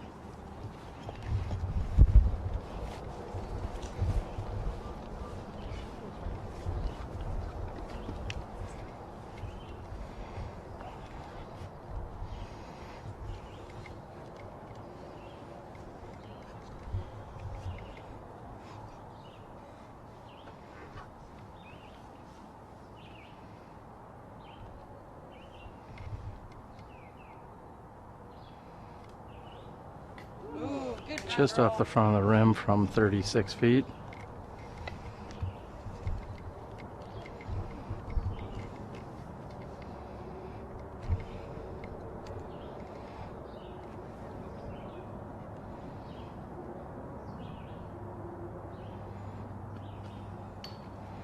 Oh, and right on line, but a little bit low on Vanessa's par attempt.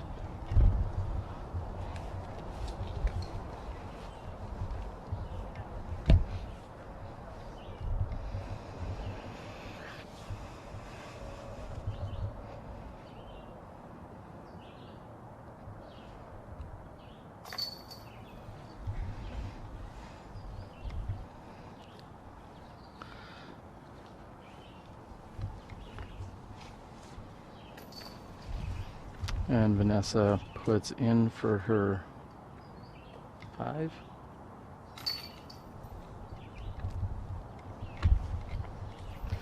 All right, we're gonna have a little bit of a walk over to hole 9.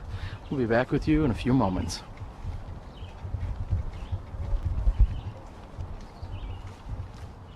Here we are on hole 9. This is my style of hole, measuring in at 51 meters.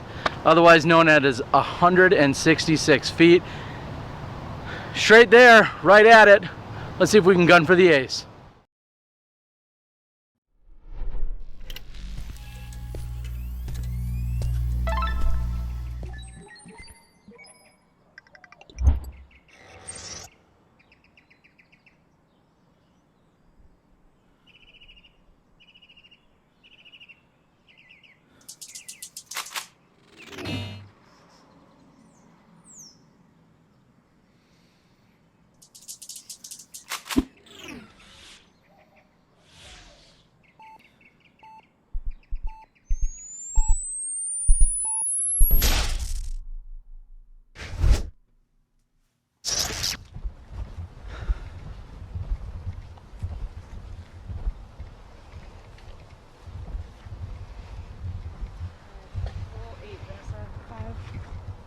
I had a 4. Samara? 4. Megan? 4. Say it again. Alright, so it's Megan, Samara, myself, Vanessa.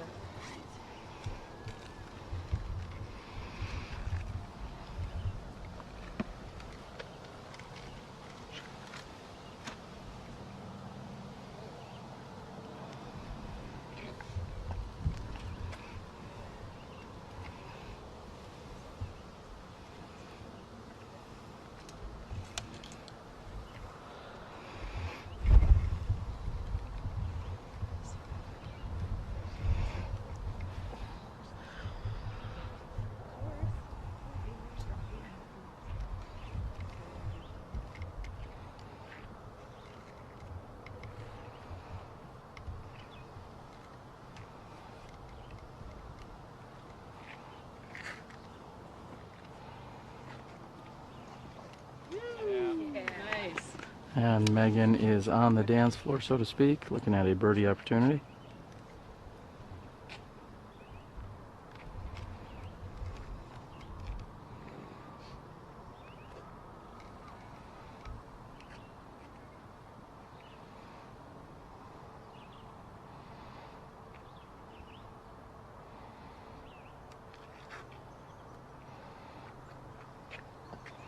And Samara has thrown a very good looking shot as well, landing on the right side of the pin.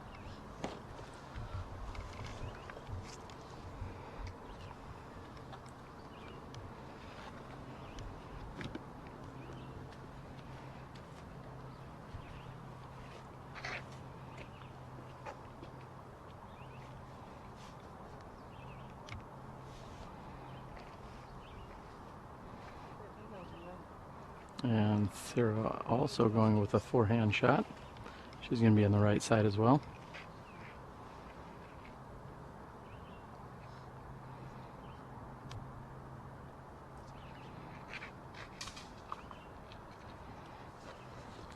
And Vanessa catches some leaf action on the right hand side.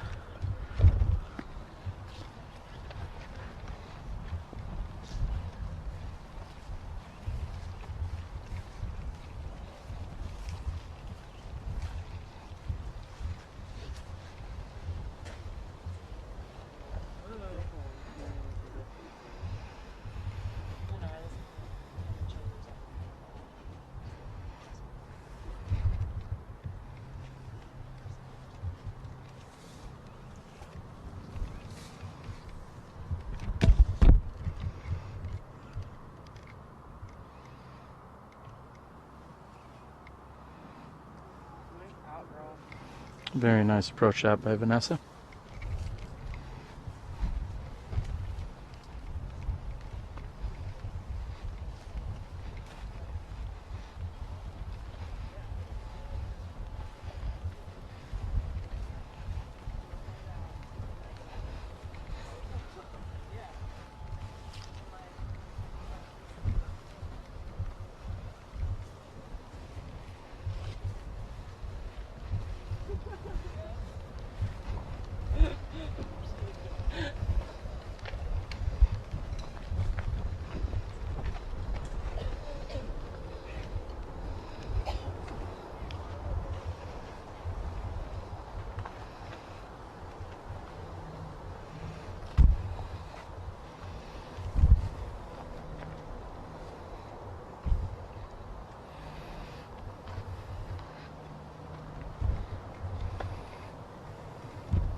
A very nice attempt there by Sarah, just off the top of the basket.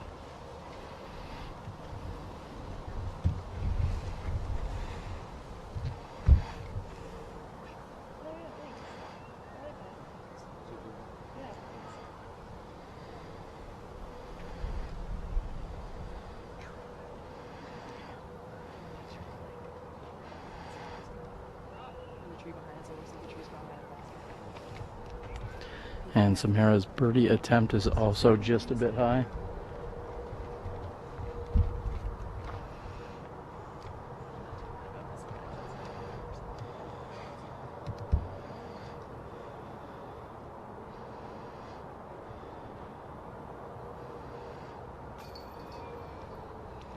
And a rare miss by Vanessa here on hole number 9.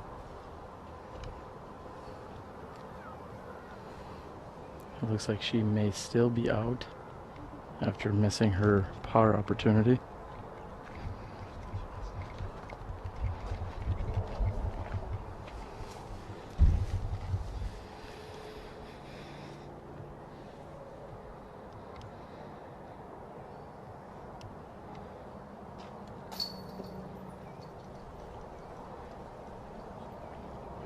And Vanessa is off the left-hand side of the chains.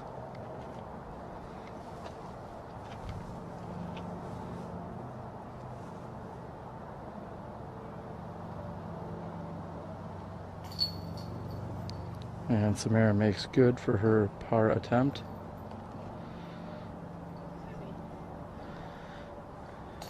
And Vanessa will be relinquishing at least 2 strokes to everyone on the card and 3 strokes to Megan, as Megan will be tapping in for her birdie too.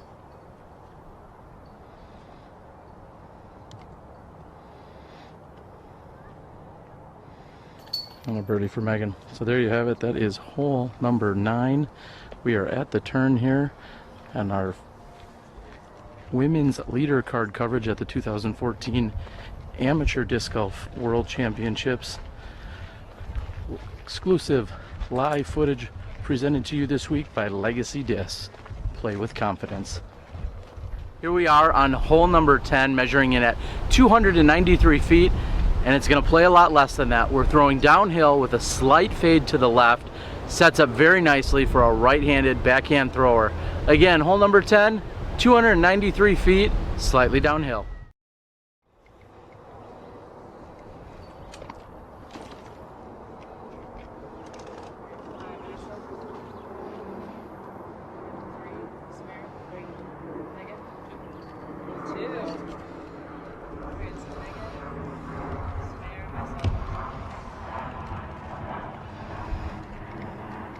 We will see how Megan attacks this hole, as she's predominantly a forehand thrower, although this hole finishes down and to the left.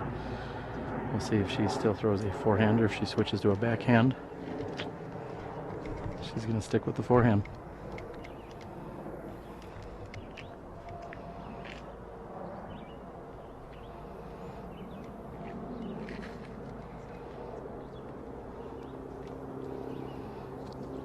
And that looks to be a very nice shot, maybe just a bit short.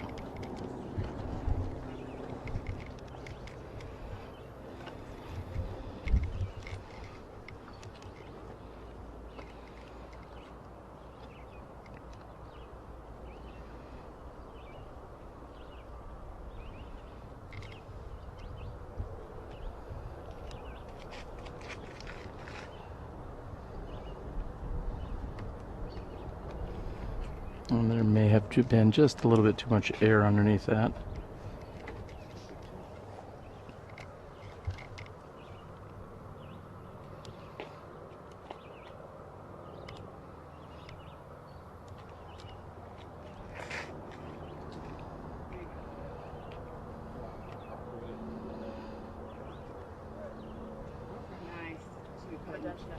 And she gets the thumbs up from Sean Sinclair.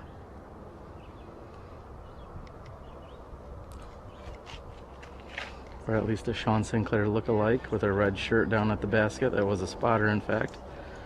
I misspoke, thinking that was Sean down at the basket. There's fish in that lake?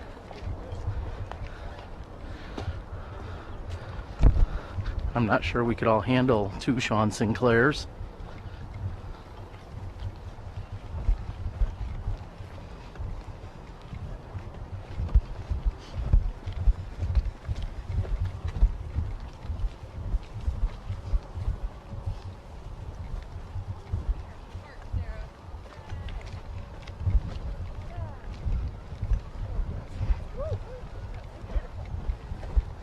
And Sarah being notified as we walk down that she's absolutely parked, literally just a few inches away from the pole, maybe 36 inches at most. Very nice shot by Sarah Lamberson.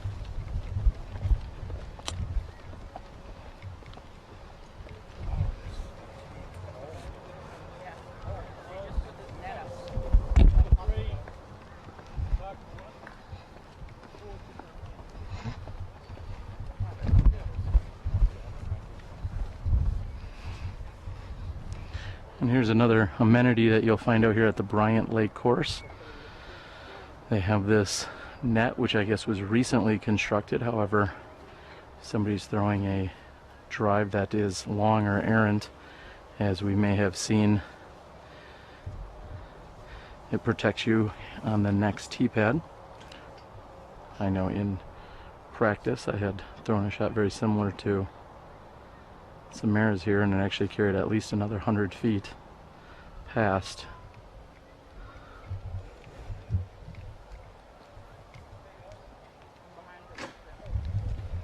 And we are going to move out of the way.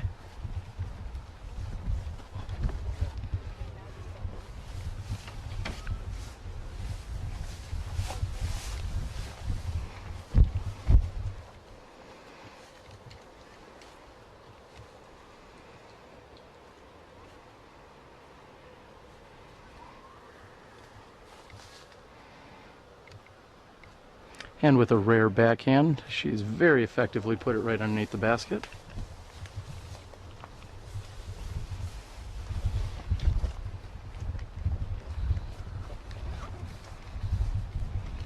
And you see Vanessa again pacing off to see if she is in fact at least 10 meters away from the basket or not. If you are greater than 10 meters, you are allowed to fall forward during your putt.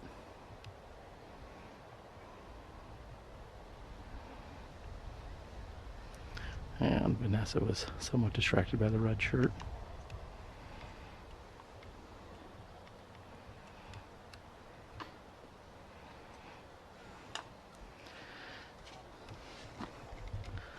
And Vanessa's birdie opportunity is just a bit short. This is Samara for her par.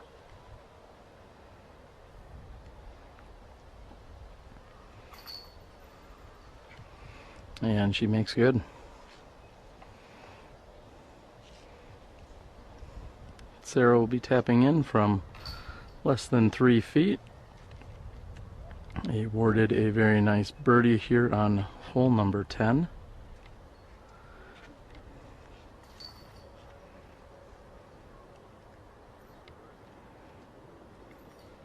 And Vanessa taps in as well. So there you have it. We are through 10 holes. We are more than halfway complete with our round. We hope you're enjoying the coverage here. This is the 2014 Amateur World Championships. Live coverage brought to you exclusively by Legacy Discs.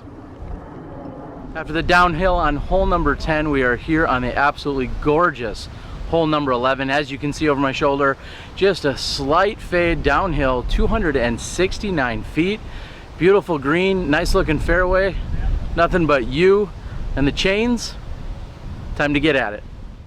When I'm going for my birdie, after the downhill on hole number 10, we are here on the absolutely gorgeous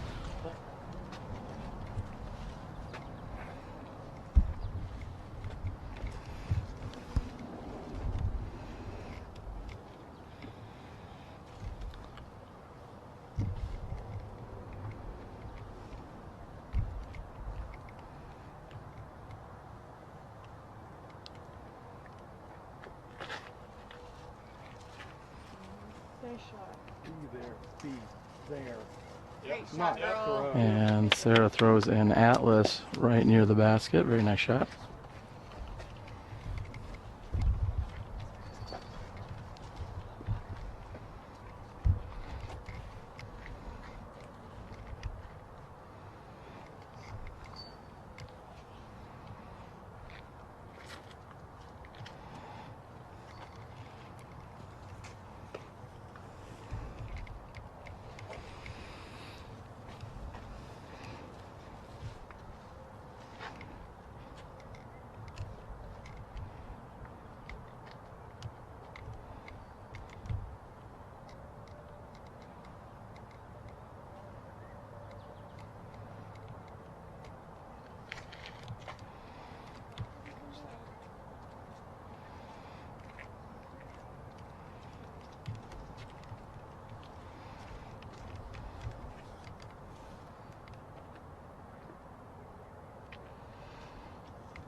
And Vanessa's shot comes up just a bit short after flirting with that right-hand side.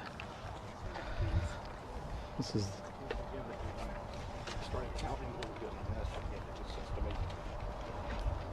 thousands of dollars on this little walkway. and in very impressive fashion between our first visit here on Sunday and within a day or two they had actually completed the rest of this walkway. This was not finalized when we came through here for our practice round. Again, big accolades go out to Three Rivers Park District for making such a beautiful course and supporting disc golf the way they do. This is one of the nicer play-to-pay models that you'll find anywhere in the country. I know they also manage 2 or 3 other very well-attended and popular disc golf courses here in the Twin Cities area.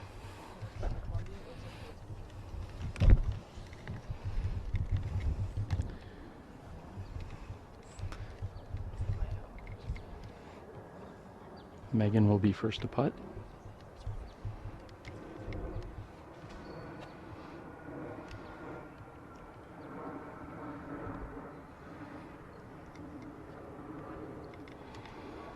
shot, Megan.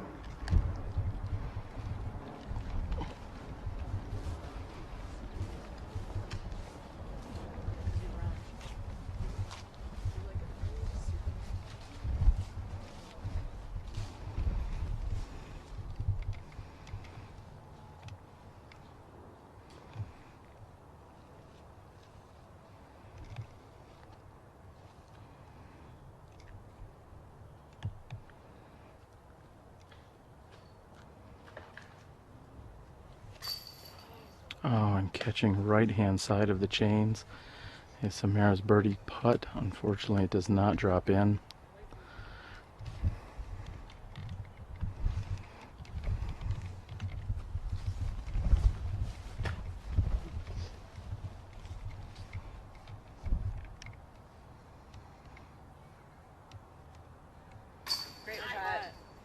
And Vanessa makes good on her birdie opportunity here on hole number 11.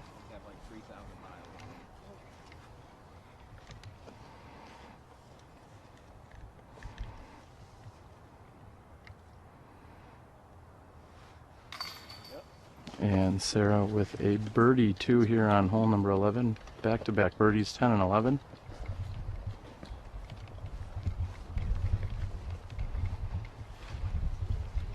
And there you have it. That is hole number 11. We've got a slight walk uphill.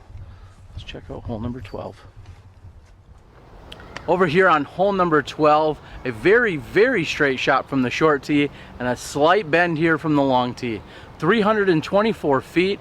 If you're a right-handed backhand player, it's going to be a slight turnover off the tee and then just let it glide straight. Slightly uphill over a couple mounds. Again, hole number 12, Bryant Lake, 324 feet.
I'm Cale Aviska from Minnesota, and you're watching SmashBoxxTV, baby.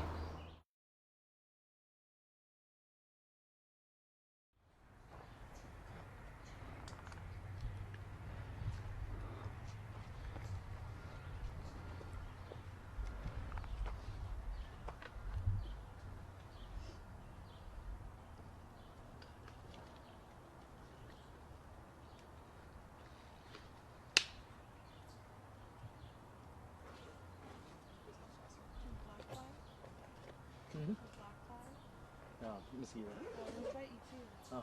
Oh.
they're stable on there.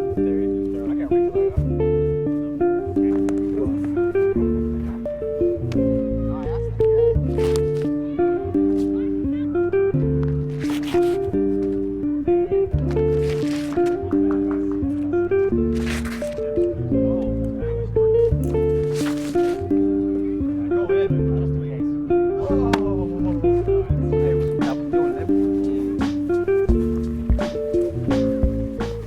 What is like the thing that tells you the disc is done? When you like, now this is ready? When he puts it in his bag. When he puts it in his bag, it's ready.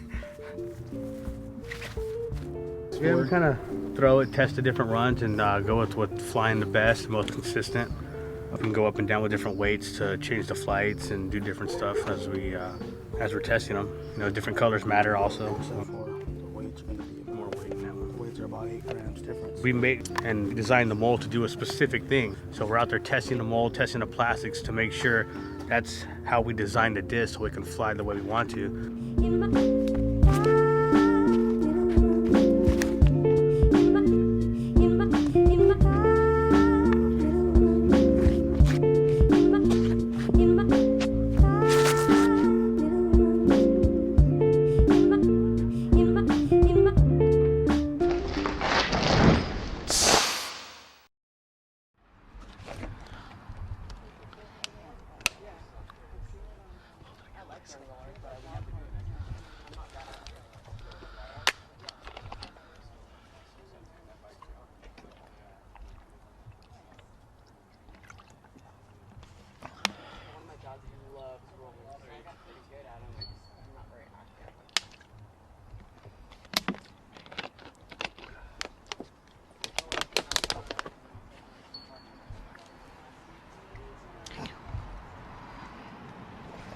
All right, we are getting ready here on hole number 12.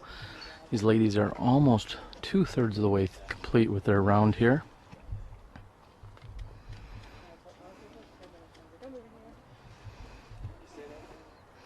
And I know Sarah will have the tee here after back-to-back birdies on 10 and 11.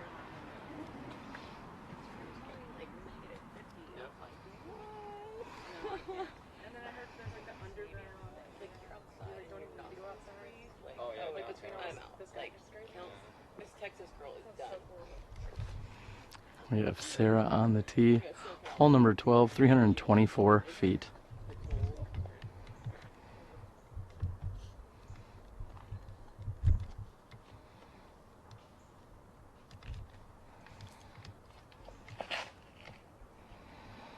And Sarah with a very nice shot, which is just barely gets into the edge of the trees on the left-hand side.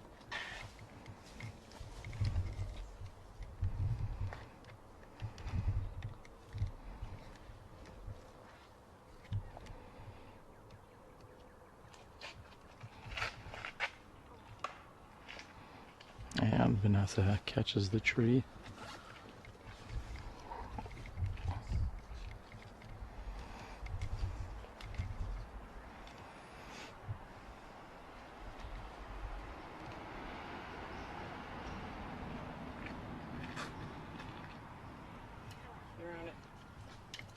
And Megan seems to get a favorable kick from the tree, which keeps her in the center of the fairway.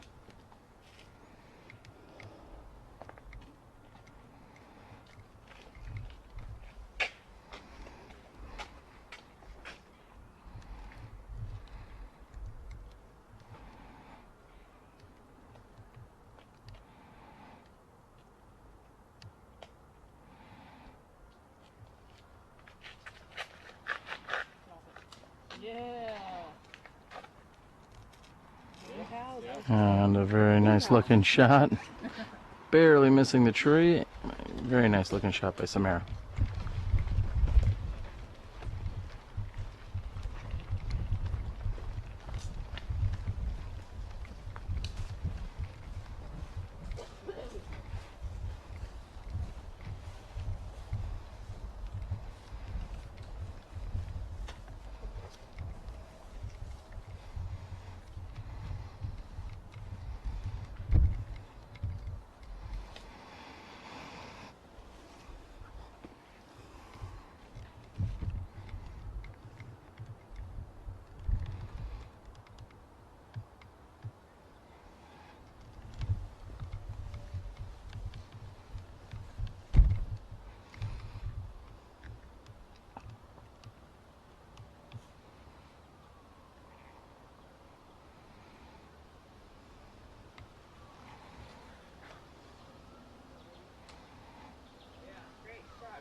shot.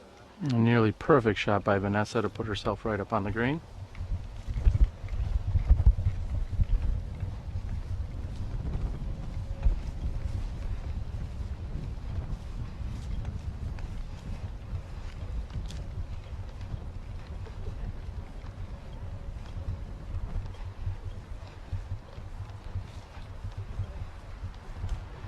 I had all those things. I had all those things. No, the wind was really bad.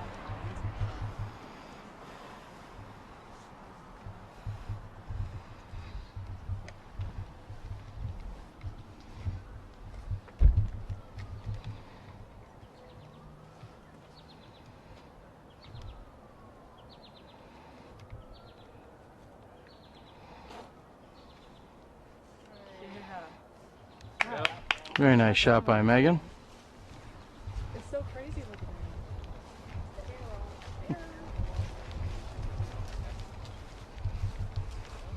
See orange right there. You're still looking for one? Orange.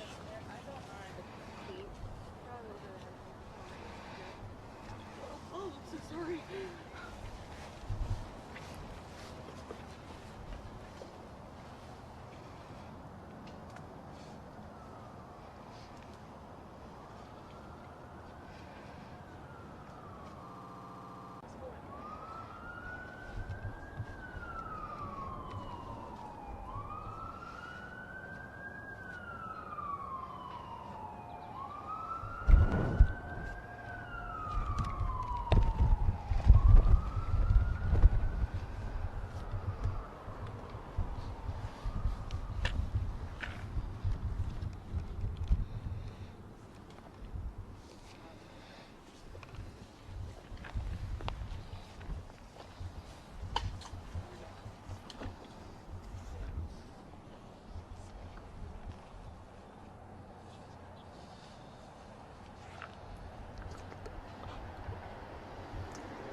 And You're good, you're up there. Samara makes a good forehand approach shot.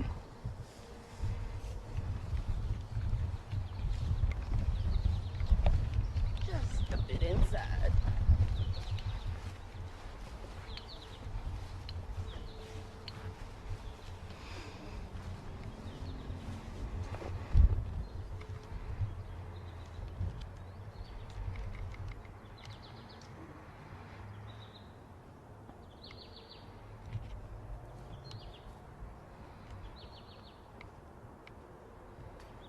Oh, just off the top of the basket.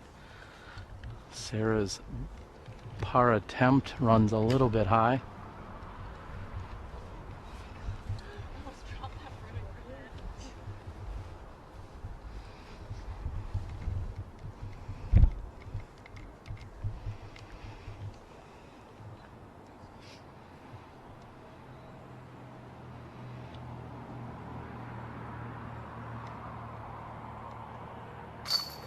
And no problems for Vanessa. A very impressive up and down to take her 3 here on hole number 12.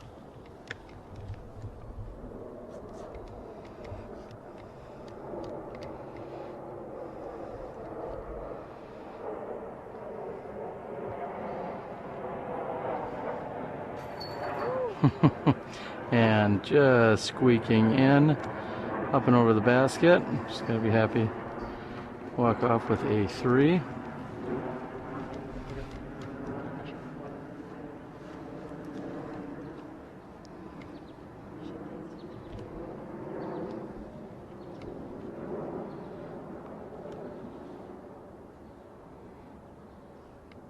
Good putt. Sarah with a very solid putt.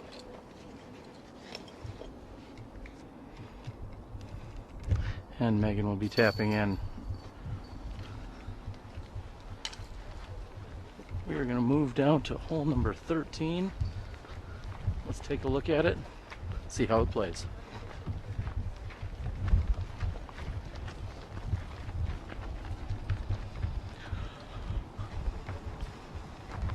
Hole 13, upstaging hole number 9 by a full foot all day long. 167 feet. This is a slight turnover down and to the right for a right-handed backhand player. Very nice shot, very nice looking green down there. Again, hole number 13, 167 feet, slight turnover. Consists of, well, me and a couple other guys walking around. We're gonna move on down to the pin so that we can show you exactly what it's gonna look like as these players throw down here. We guarantee there's going to be a little bit of skipping and sliding and other action. So we're going to move down here and see if we can get some of that from this vantage point.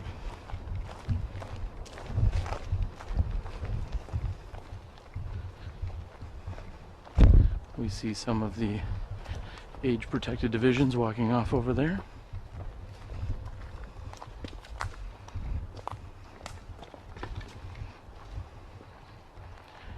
We're just going to see if we can get in position here. Vanessa here is going to be on the tee.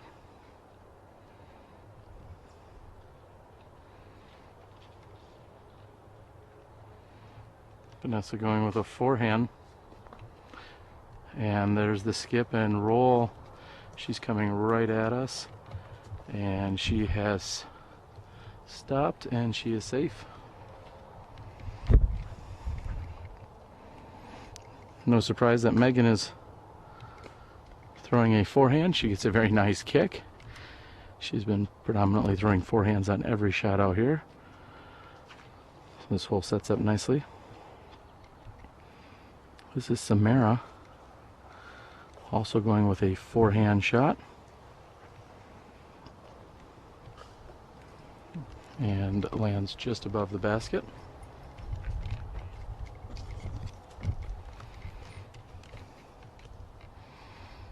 Last to throw after carding the bogey 4 on the previous hole is Sarah Lamberson.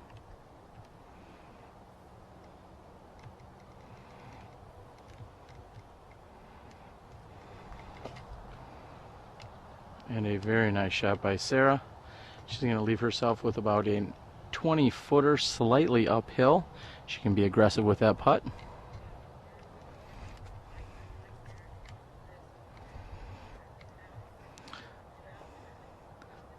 This leader card of ladies have been playing very, very consistently throughout this round. We've seen Vanessa's amazing putting. Seems like she's had a minor hiccup here in the middle. However, she has put together some very solid putts. Also seen some great shots by Megan, consistently throwing that forehand on both drives and approaches. It's a very good chance that one of these 4 women will be your amateur world champion in just a few days.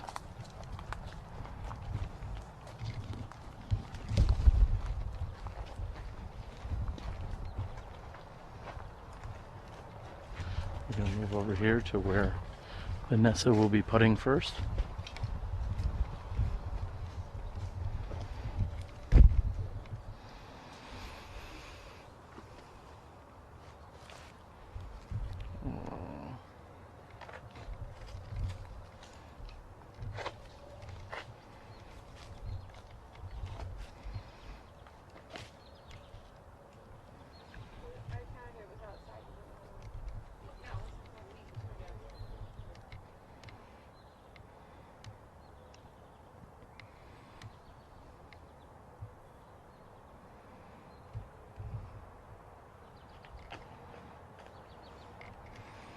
And Vanessa's jump putt is to the right.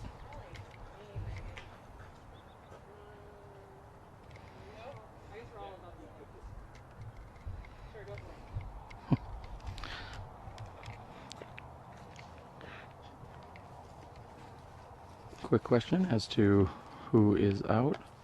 Looks like Samara is going to throw next.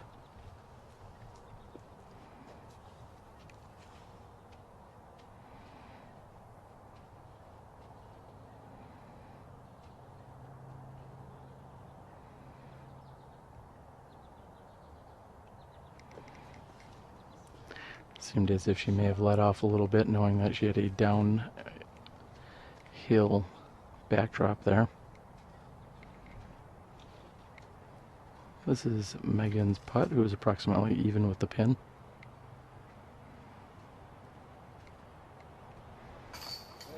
And she makes good.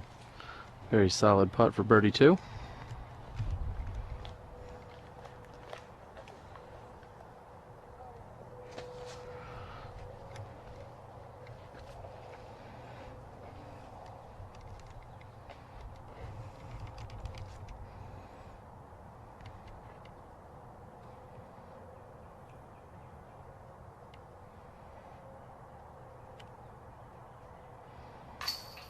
And right into the heart of the chains, Sarah makes good on the birdie opportunity here on hole number 13.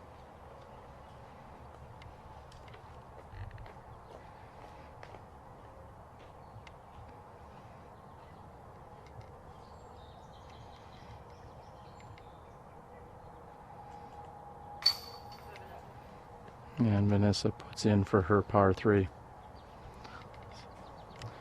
We have 2 birdies and 2 pars here on hole number 13. Just a very short walk, and let's go ahead and take a look at hole 14. Hopefully, you just carded a birdie 2 there on hole number 13. We've moved over to hole 14, which is 345 feet, and it's just up and beyond that bush you see in the center of the fairway. If you're a right-handed backhand player, you want to be up and over that bush on the right-hand side of it, and that should fade in nicely to the basket just beyond there. Again, hole number 14, 345 feet, probably with a slight headwind.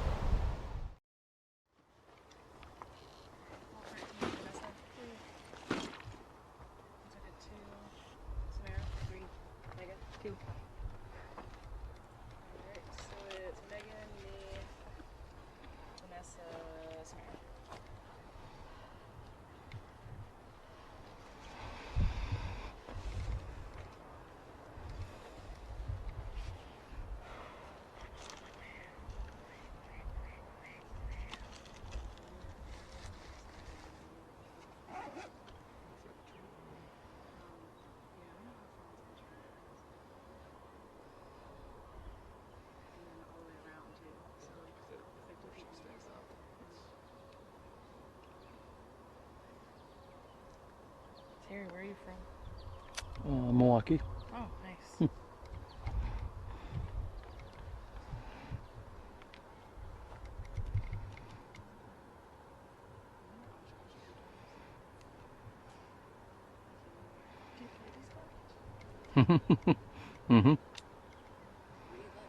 Milwaukee area. It's about 5.5 hours from here. Yeah, I've been playing for 22, 23 years, something like that. What's your next event? That's what life's become, yes. Yeah, I run a lot of tournaments as well. No, but the guys I just hybrid with Tendick. Yeah, that's on the northeast side of, well, we'll say the Milwaukee area. Yeah, it's a nice course.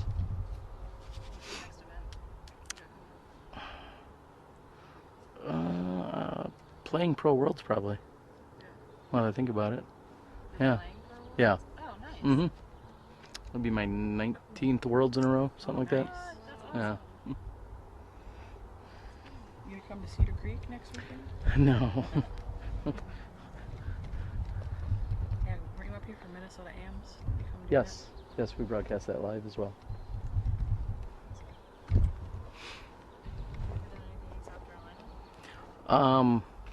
I haven't done anything live down there yet, but I've been, I think I've attended the last 4 or 5 or 8 or 9, I should say, USDGCs. Yeah, and I played in Columbia. Gosh, the Earlwood. Classic. In like, I was gonna say I played it in like 97, 90, 98, 97, 98. So, very nice. Yep. I've played in Augusta a number of times. I played the Am Worlds there in 96, played the Pro Worlds there. Nice, nice. Not all of them. I last played there in 2006 when there was only So you played like 2 of the courses. Okay. Okay.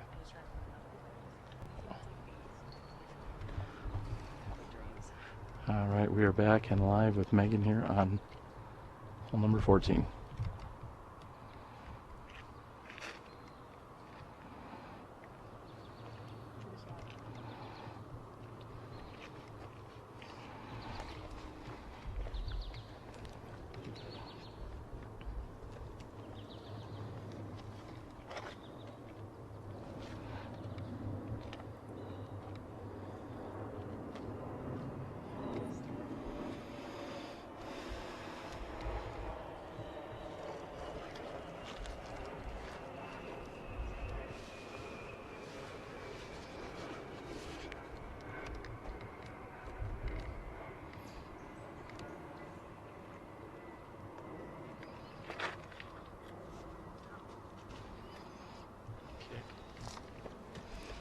And Sarah's on the right-hand side. Looks as if she has kicked into the fairway.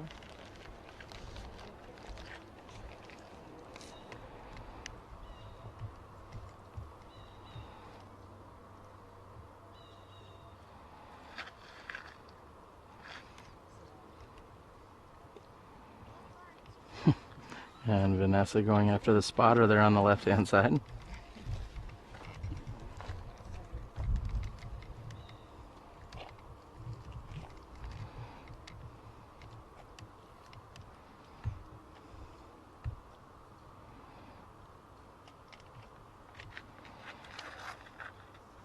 Boom sauce. All right. Very nice shot by Samara.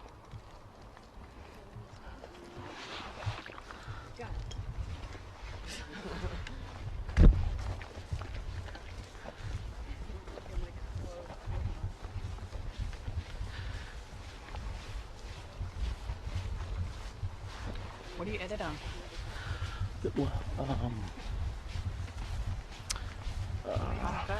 Adobe. Elements Premiere, typically. Okay. But this is Oh, man. I suppose makes it a lot easier.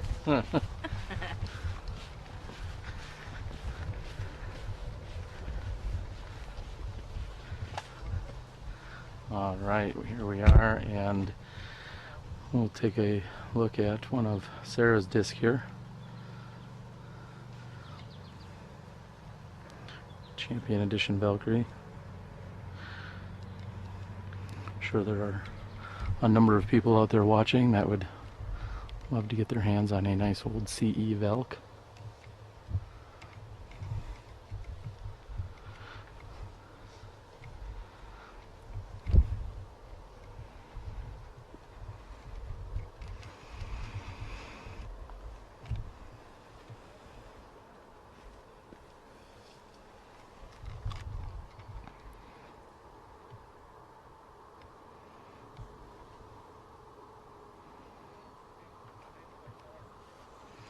And Sarah with a standstill shot. Looks just a little bit left, but otherwise a very nice looking shot.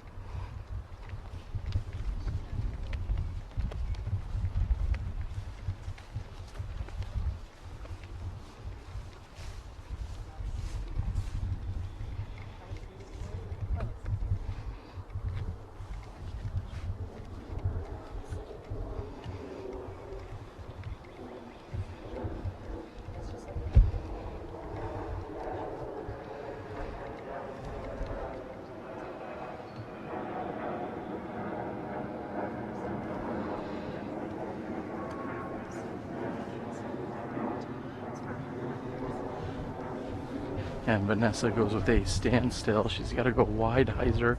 Looked like she may have had a little too much hyzer, or too much wide, I should say, on it. In a moment here, we're going to have Megan and her forehand shot. Looks like she'll be throwing next.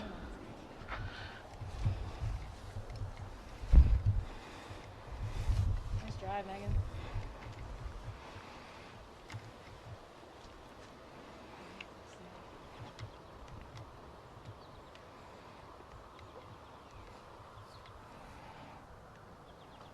And a very nice approach by Megan.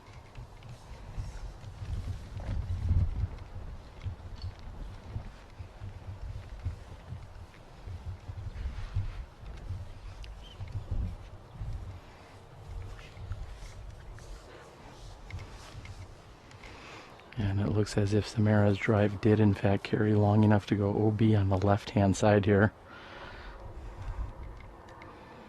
This will be shooting for 3.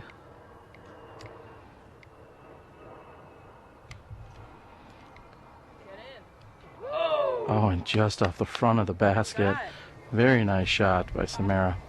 Thank you very much.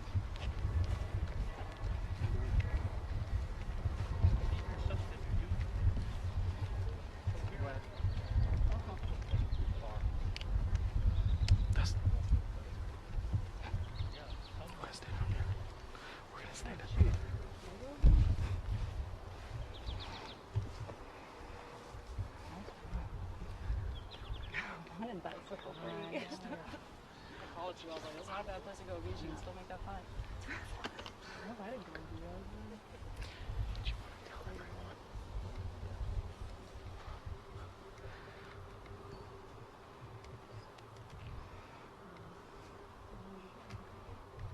This is Vanessa's 3rd shot. As I said, her hyzer had hung a little too far wide right. And she has a very nice attempt, however, she's going to have to settle for a 4. And as these ladies are taking a look, looks like Sarah is trying to determine her caddy first needs to get caught up with her. We will let you know we're on hole 14. There is in fact a very large backup on hole 17. Susie Zell has apparently fallen and hurt herself in some capacity. I believe the ambulance had just left the property. So there is a 3 or 4 group backup is what I've been told. This is Sarah for 3.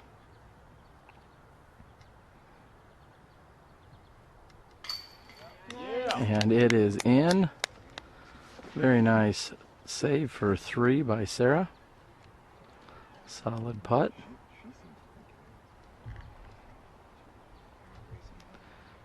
And after the penalty stroke of going OB on her drive, this will be Samara for 4.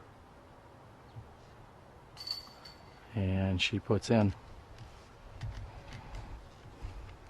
Vanessa also will be carding a 4. And Megan will card a 3 along with Sarah Lamberson. We have a walk over to hole 15. In fact, it's a lengthy one. So why don't you sit back and enjoy a word from our sponsors. Hello everyone, we hope you're enjoying the show here on SmashBoxxTV. I'm Terry Miller, the Disc Golf Guy, and our show would not be possible without the amazing help and support and sponsors that we have. First and foremost this week, Legacy Discs. That's right, Legacy Discs out of California, Silmar, California. Bamba, Steve, Freddie, Steve, all the guys over there, amazing support. Thank you guys for getting SmashBoxxTV up and off the ground. Play with confidence. Also, we have the PDGA. Our Professional Disc Golf Association has been supporting us from day one, and thank you for everything that you guys do. You are our disc golf ambassadors. Thank you so much. Of course, we have Miles Park Hill over at Paragon Disc Golf. Miles provides some of the best merchandise to all of clubs and tournaments throughout the entire country. And without Miles Park Hill at Paragon, we wouldn't be where we are.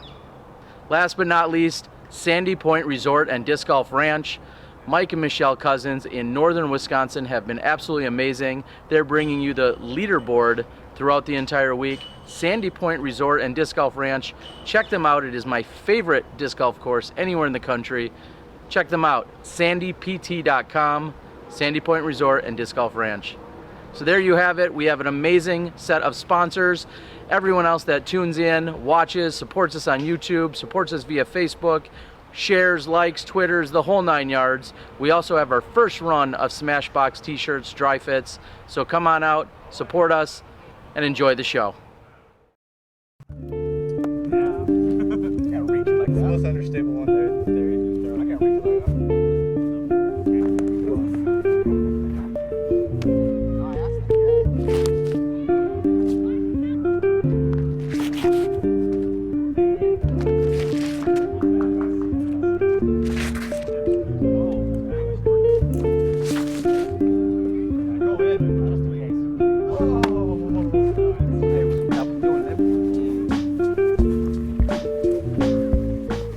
What is like the thing that tells you the disc is done? When you like, now this is ready? When he puts it in his bag. When he puts it in his bag, it's ready. Yeah, we kind of throw it, test the different runs, and go with what's flying the best, most consistent. We can go up and down with different weights to change the flights and do different stuff as we're testing them. You know, different colors matter also. So the weights are going to be more weight now. The weights are about 8 grams difference. We made and designed the mold to do a specific thing. So we're out there testing the mold, testing the plastics to make sure that's how we design the disc so we can fly the way we want to.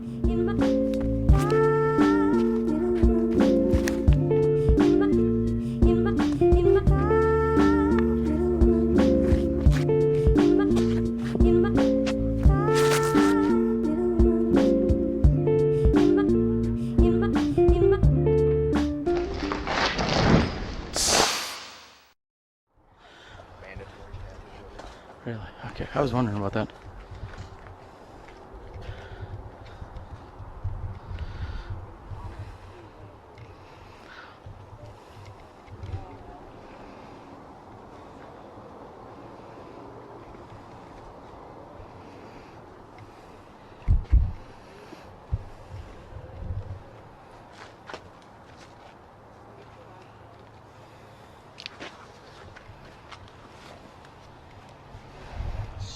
Straps.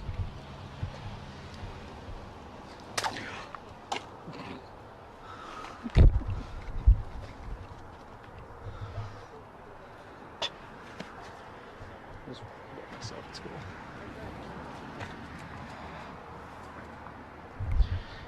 I'll hold that for a second.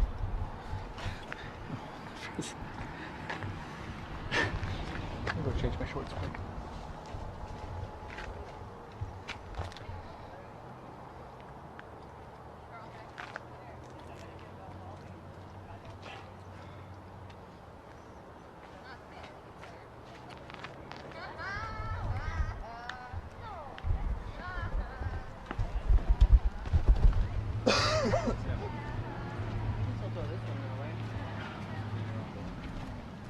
Yeah, you wanna golf guy? I'm the disc golf guy. I'm the disc golf guy. I'm the disc golf guy, and this is my video blog.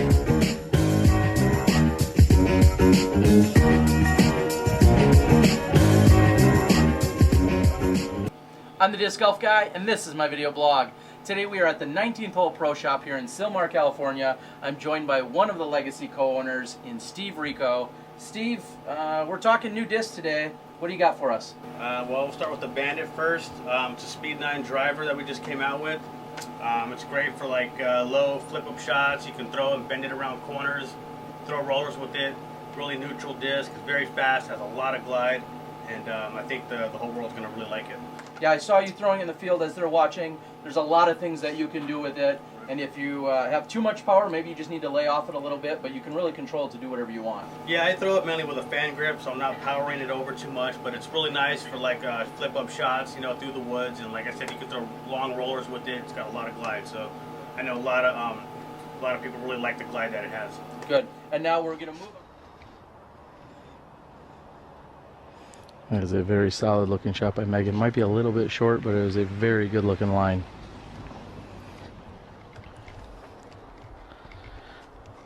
Repping Team Lambeau, not Lambeau Field, in Green Bay, Wisconsin, I'm guessing. She's from South Carolina.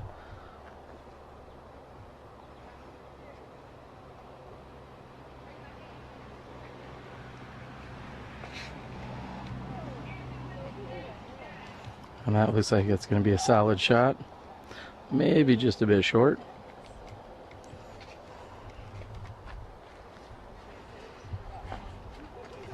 And Vanessa is up third.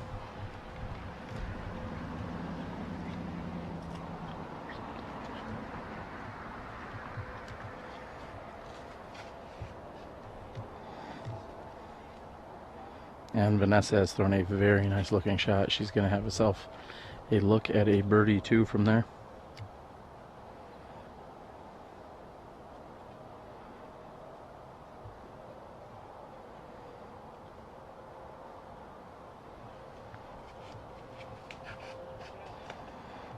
Oh. And unfortunately, after Sarah was just talking about throwing into the side of the hill, Samara has done the exact same thing.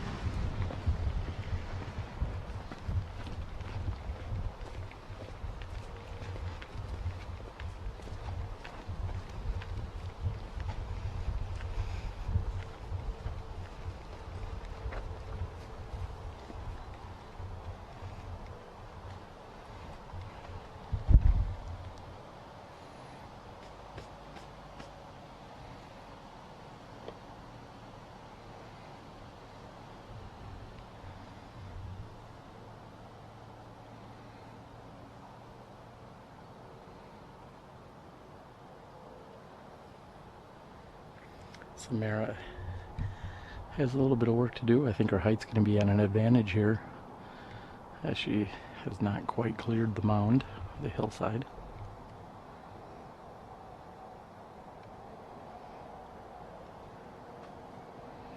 Very difficult shot as she was standing still and trying to throw a powerful shot while standing on a hill incline here.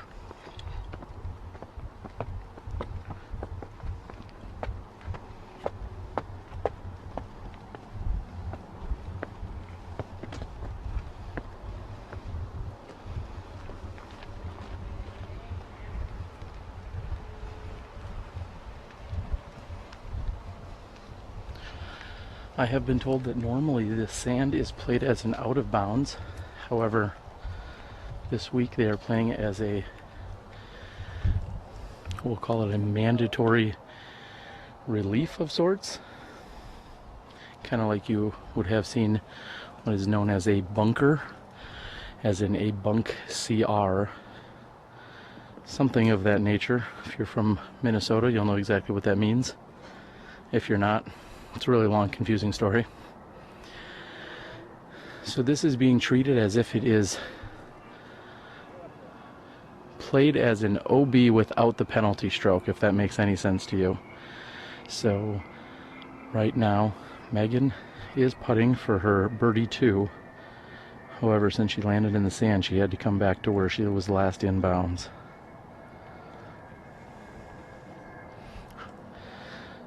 So the sand is in fact treated as out of bounds without a penalty. I guess that would be the best way to summarize it.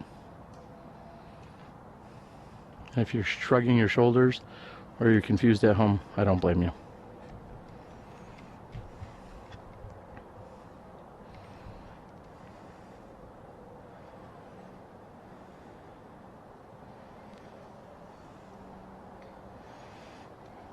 And Samara's attempt at 3, in fact, short. She'll be carding a bogey 4.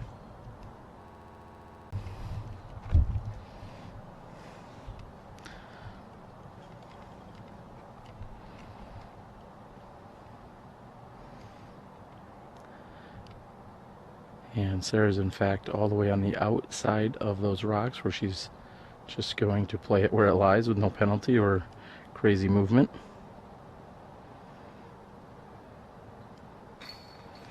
It's just over the edge. Sarah gets a rousing round of applause from the gallery that is sitting up on hole number 16.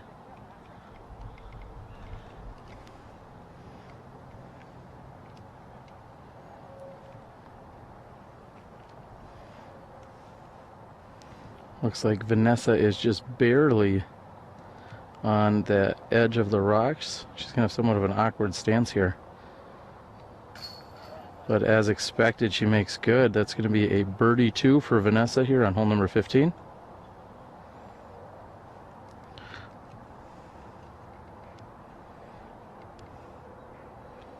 And Megan will be putting for her par 3, which means we will have 2 birdies by Sarah and Vanessa, a par by Megan, and a bogey 4 by Samara. We're going to be looking at a big backup, I'm guessing, on hole number 16, so please stay tuned, stay with us.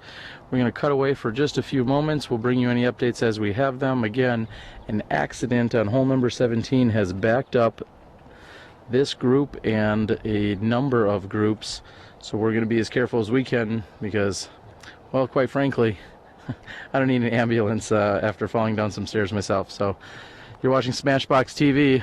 I'm Terry Miller, the Disc Golf Guy. This is the 2014 Amateur World Championships. Hole number 16 is straight up the gut. 240 feet. Again, you're going straight up the gut. There's a slight finish to the right-hand side. Up and over might be a little bit tricky unless you're throwing one of those illegal thumbers or tomahawks or pancakes or whatever you call them. And I'm just kidding, they're not illegal. Anyway, the best shot would be straight up the gut or go up and over the top with some kind of overhand. I'm Cale Aviska from Minnesota, and you're watching SmashBox TV, baby.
On a little bit slower speed, we're moving over to the gauge, and I say slower, but not by much. Tell us all about that.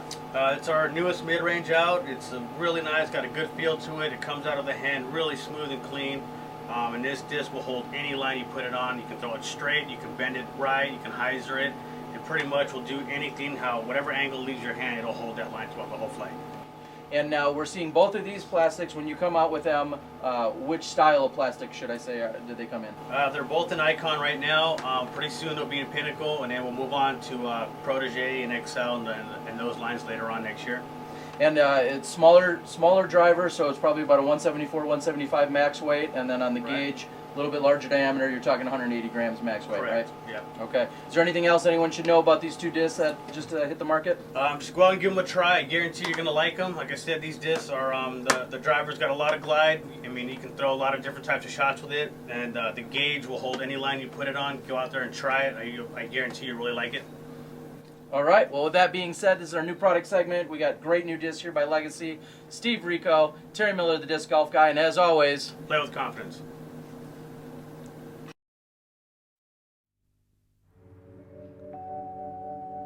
It's all about practice, preparation, and routine. Approaching the tee shot, I always line up my shot and check the wind direction.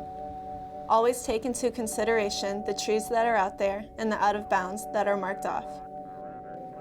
I try to keep everything slow on my run up and build momentum as I get to the end of the tee pad. Trust your shot, believe in yourself, let the disc do the work. Legacy Discs. Play with confidence. I'm Jay Redding, and you're watching the 2014 Amateur World Championship live on SmashBoxxTV.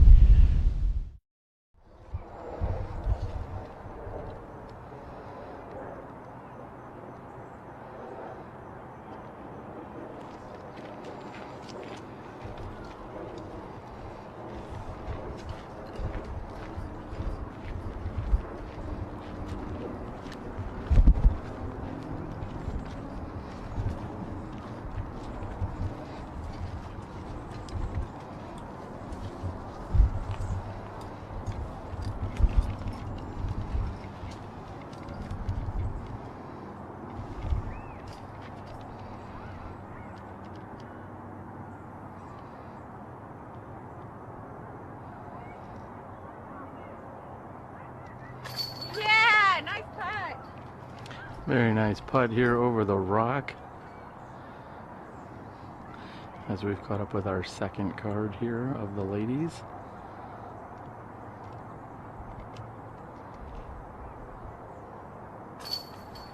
Oh, and somehow that flopped out on the right-hand side just when I thought it was in.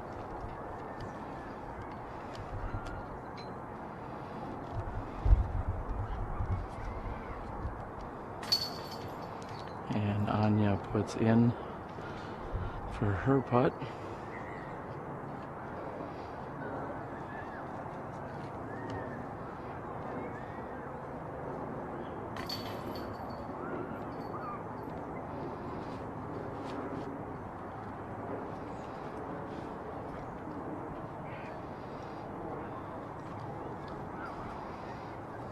And there you have it, hole number 16. This is the putting green that the ladies will see in just a few moments.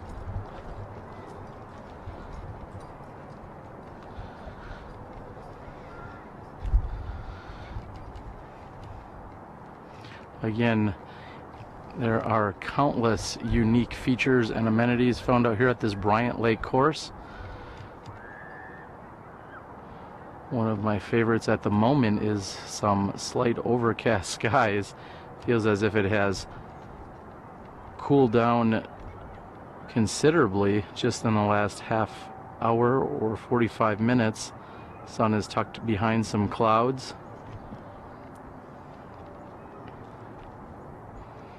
We hope you're enjoying the broadcast. Later this evening here on Thursday night we will be announcing exactly where our coverage will conclude on Friday.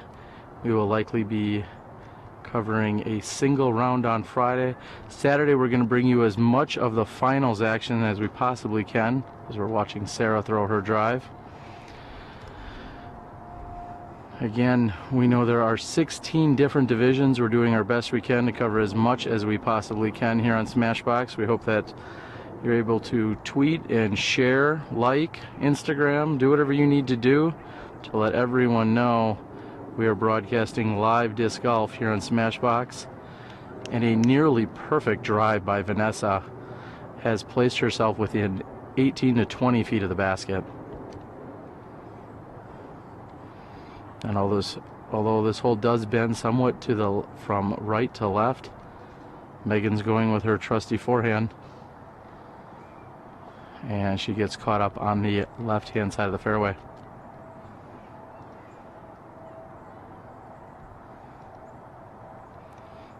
After carding the bogey 4 on hole number 15, this is Samara. Samara says this is the first time she has played a tournament outside of her home state of Texas, and she's most excited about the elevation that she sees out here. And she scoots through some trees. Some may say filter, some may say grease. Either way, she has gotten through the trees on her left-hand side of the fairway. Should be able to get up and down, looking to take that par 3 here.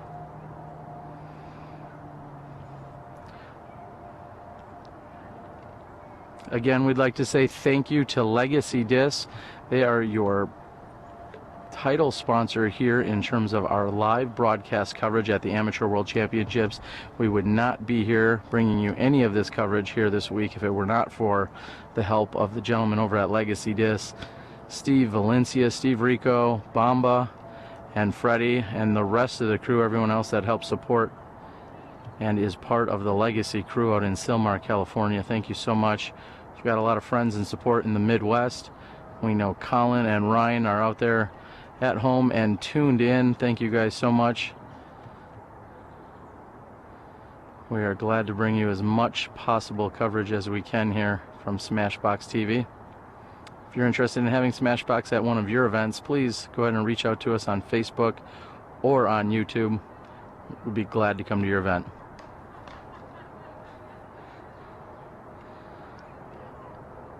Sarah struggles with one of the few trees between her and the basket. Megan is going to tuck herself just inside the tree line here, and luckily for her, she can rely on her trusty forehand shot. Again, Vanessa has thrown a nearly perfect drive, putting her within 20 feet of the pin here for a birdie 2. And going just past the basket is Megan's approach shot.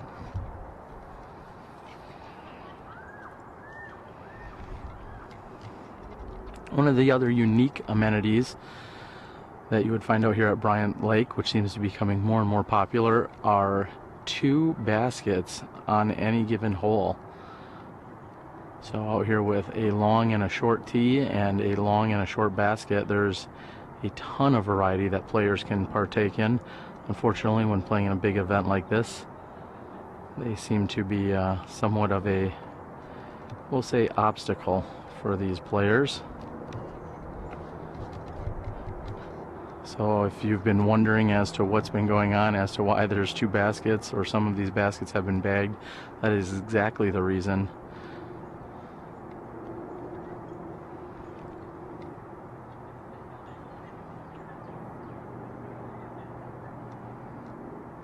This is Sarah for 3. And she should have an easy tap in.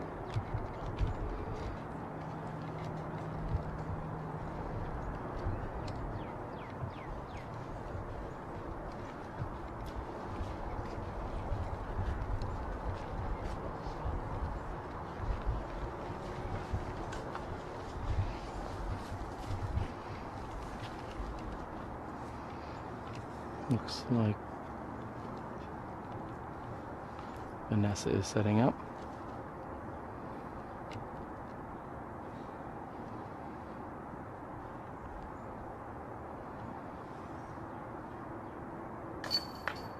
Oh, and slipping through the chains is Vanessa's birdie opportunity.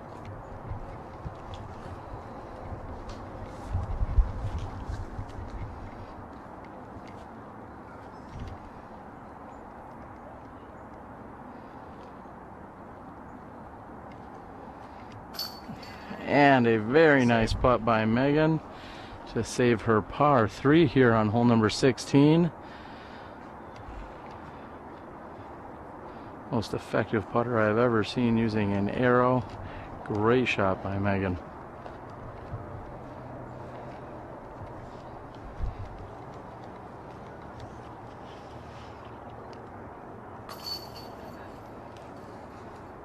And Vanessa's going to have to settle for a par 3 here after that gorgeous drive.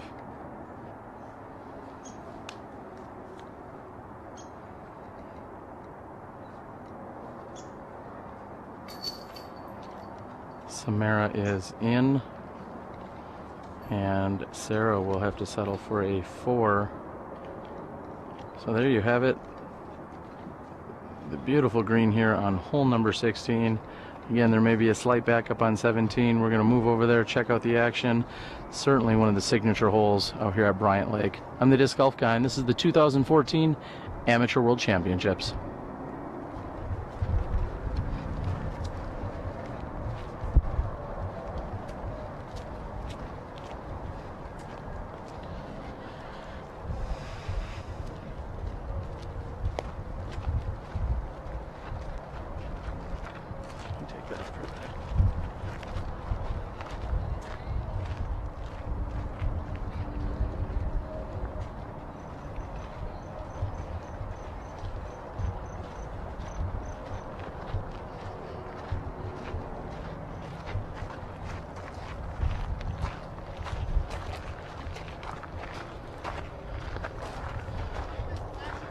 picture blocker. Oh. I'm gonna go up there quick.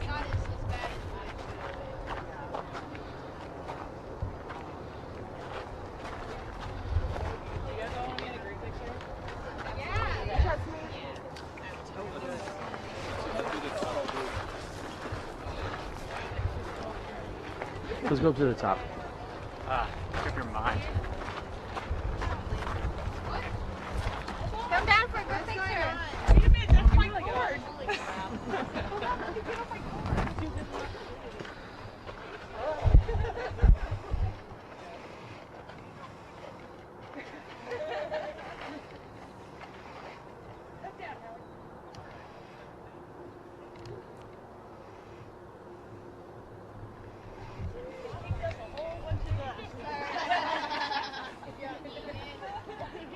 That's his strategy. Eat enough dust. Oh no, it's my ahead of us, man. It's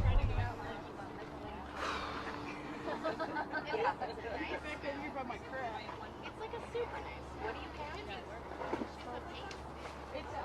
It's a minty kind of. Yeah. I said this down.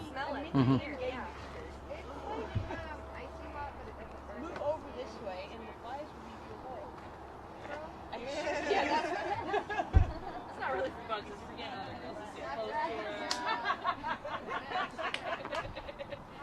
wish closer.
And welcome back, everyone. We have been down at the bottom of the hill waiting on a potential lost disc.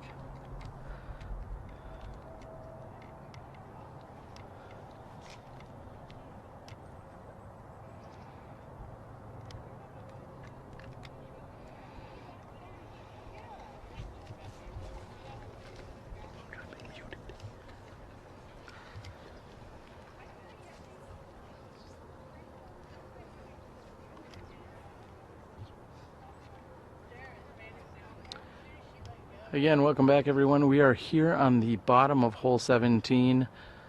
We had muted our sound as we were just simply waiting down here. What we can give you an update on is that one group was looking for a disc for, we'll say, a very long time. You have 3 minutes to locate your disc. If you don't find your disc within 3 minutes, then you must throw from where you previously threw from. And I think what we are is ready for our group on hole number 17, the next group to throw their tee shots.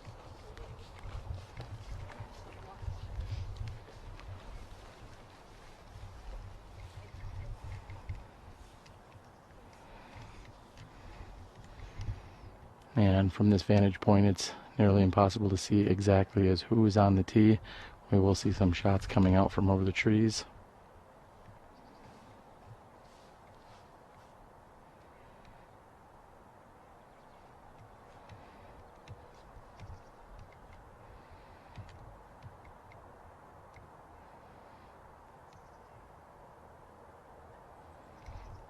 And here comes our first shot.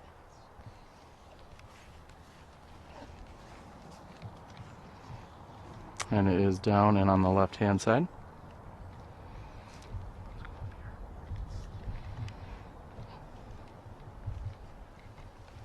I'm going to see if we can move back, possibly be able to get an angle on our throwers.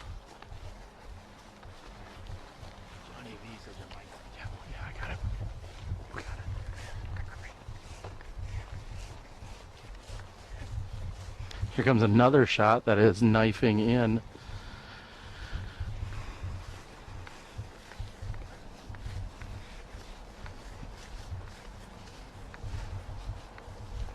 Again, we are continuing to back up.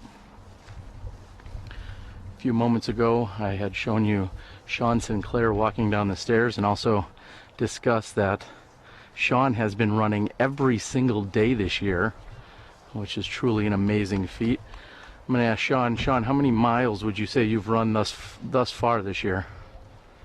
July, probably close to 1,500. Probably close to 1,500. That's a lot of running. How many miles have you been running this week while you're here working at the M Worlds as well? I've tried to just keep it to a 5K, 3.1 miles a day, but throw in walking another 4 or 5 miles on the courses, that adds up. It certainly does. I'm trying to keep it to, we'll say 5K a day too. I'll go with that for my running regimen. And there is our fourth tee shot by this group. I believe this is the third card.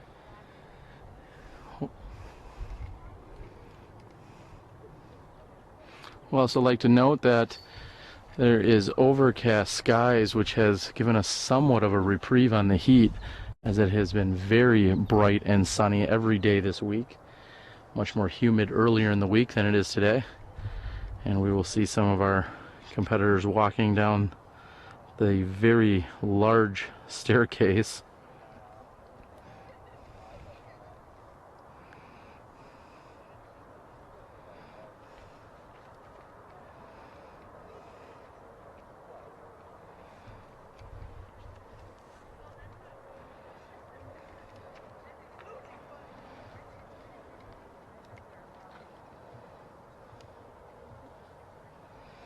Again, there is a very large number of stairs. I'm unsure is that exactly where Susie may have fallen or any of the details. Hopefully everything is all right on her end. I've just been told that she was taken away in an ambulance, so of course we wish her a quick and speedy recovery. Hopefully everything is all right.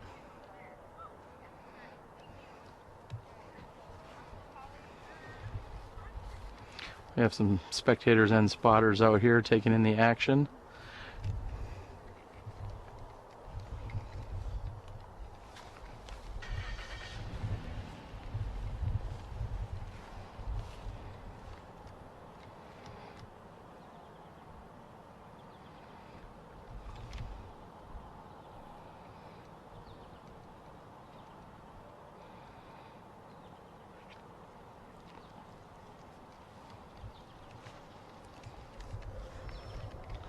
And a very nice looking shot.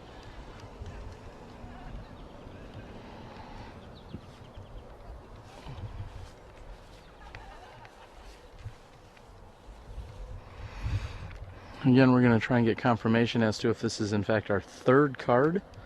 I believe that it is the places 9 through 12 on the women in the women's division.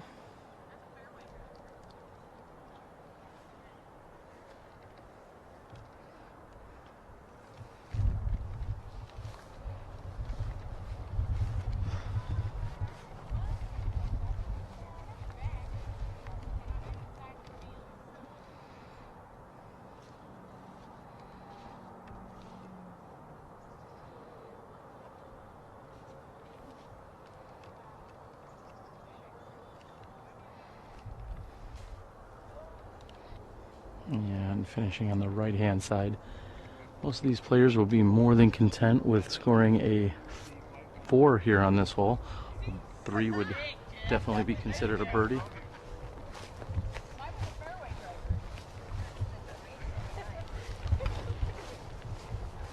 Yeah, she's trying to show off.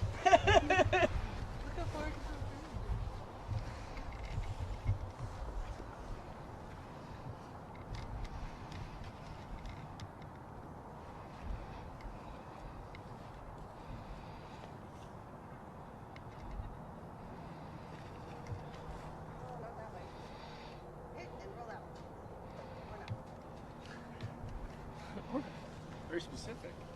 I like to tell my disc what to do. Sometimes they listen, sometimes they don't.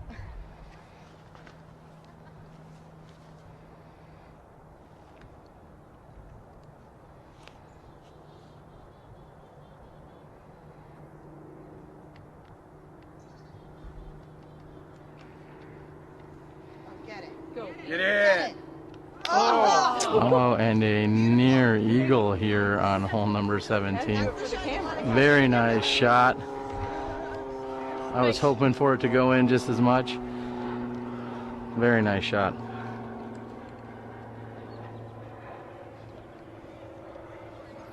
All right, they should be waving on the next set of golfers. We're going to go ahead and back up so we can get as much of the flight path as possible.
Another great shot just underneath the basket.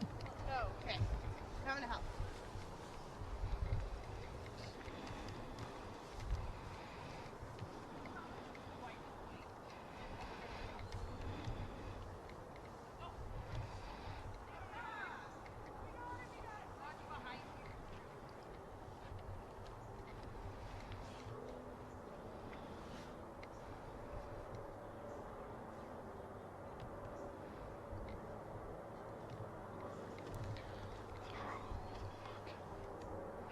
All right, they keep faking us out, thinking that they are going to be throwing. I'm not sure why they are not, as they certainly could be by now. They are not going to likely reach who these other competitors are.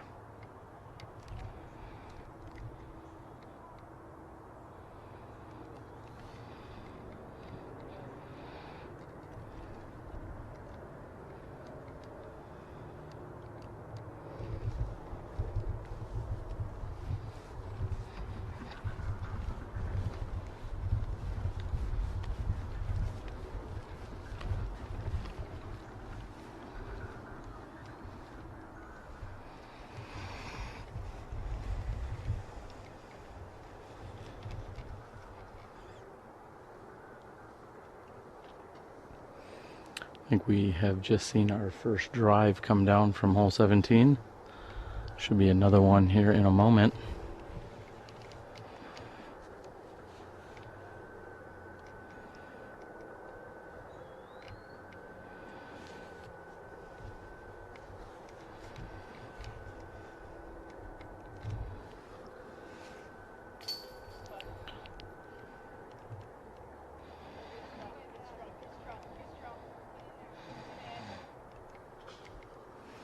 And filtering all the way through and coming out back into the fairway is the drive we just saw on 17.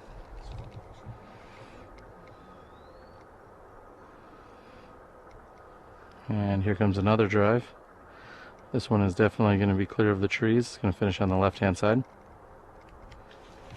And unfortunately behind those individual trees.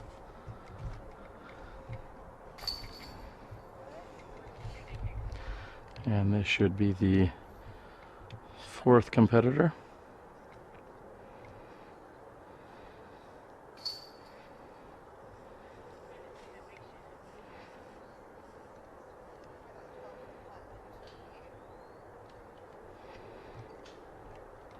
And a very nice shot here by our fourth competitor. That is the second card.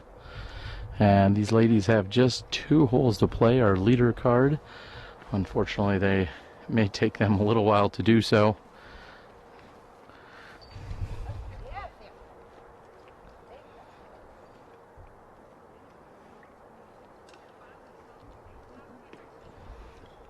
It is currently 4:08 Central Time here on Thursday afternoon.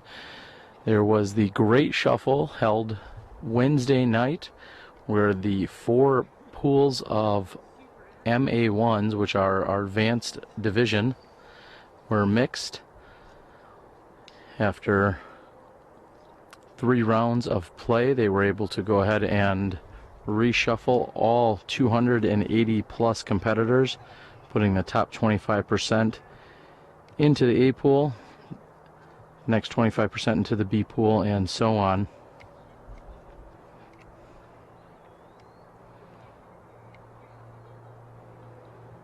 This morning we saw live Jake Leputka put another solid round together. In fact, he had bested his card by 3 strokes on the rest of his card and had pulled into the lead. He's going to be in the clubhouse, so to speak, going into Friday morning's play as your leader here in the advanced division. Very solid putting.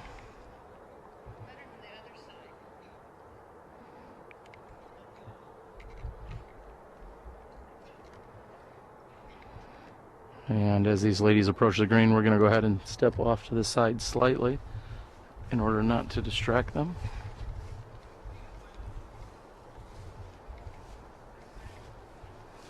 Here comes a good looking shot coming straight at us.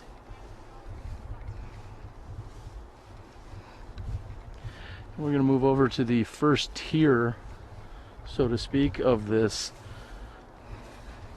mulched, wood chipped green. Also get an opportunity to take a look at hole number 18.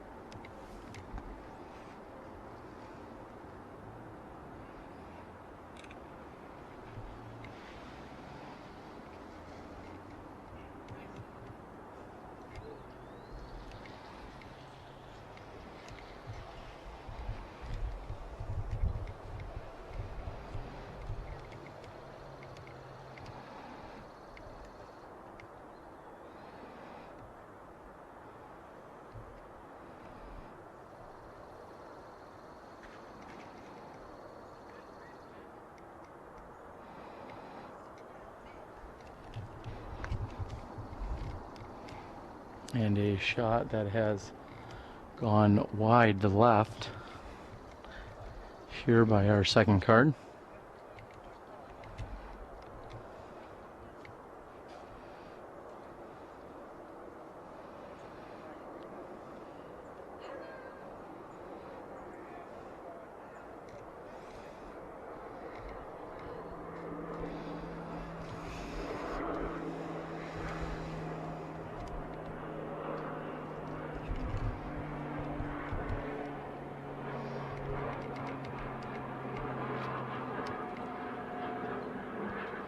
Again, these are all members from our second card here in the women's division.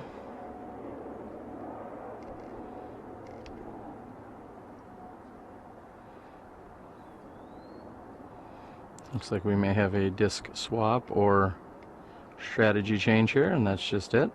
Going from a forehand to a backhand. And a very good looking shot.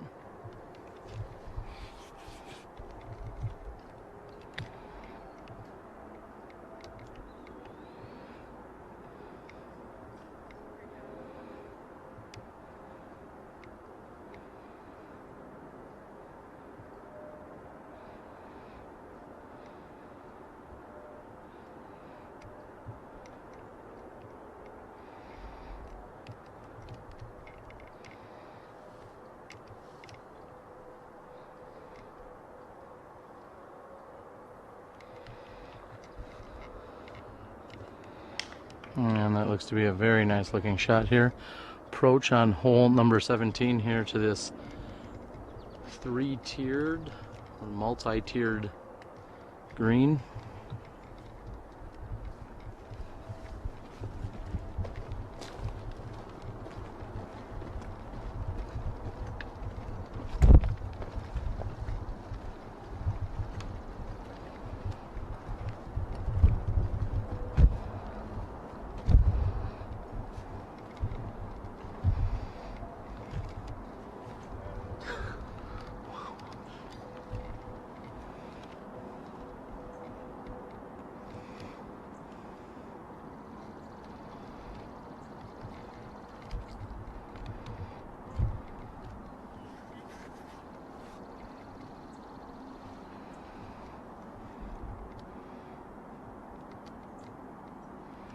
I believe this is our mixed doubles world champion, crowned on Saturday.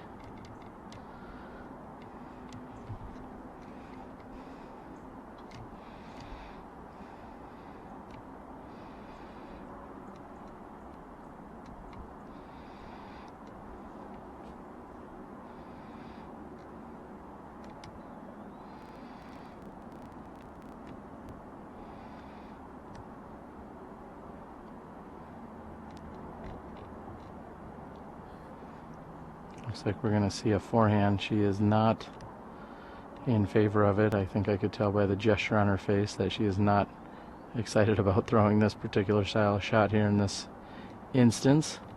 However, it looks like the best option that she's got.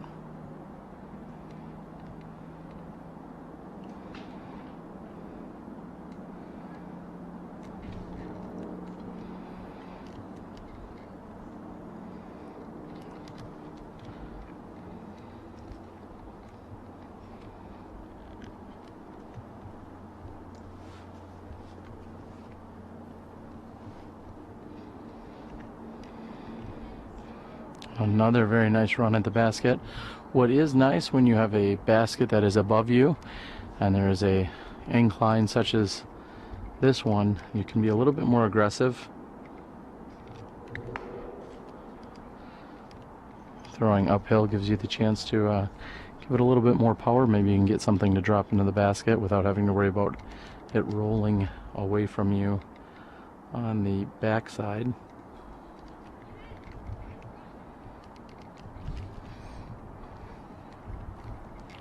I also believe that our leader card has in fact teed off. We'll watch them throw their approaches and putts.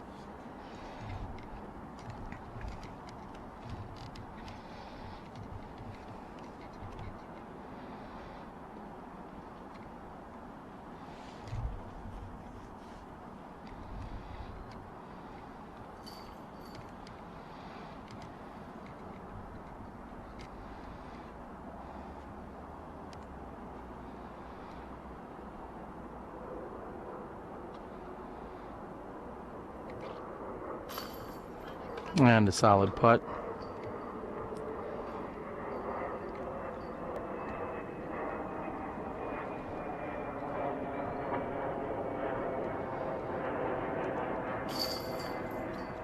Anya makes good on her 3 attempt.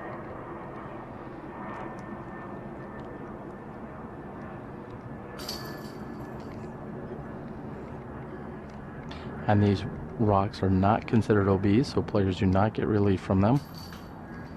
There you have it. That is your second card. They have just 2 holes to play, numbers 18 and 1. And we will be back here moving over to shift into position. We're going to stand down for just a few moments here as our ladies walk down the staircase. You're watching SmashBoxx TV. We'll be back with you in just a few moments.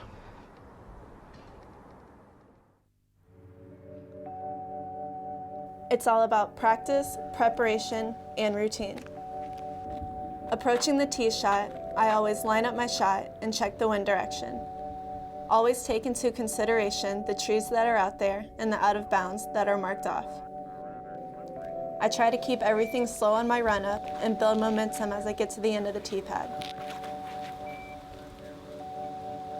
Trust your shot, believe in yourself, let the disc do the work. Legacy discs. Play with confidence. Would you mind?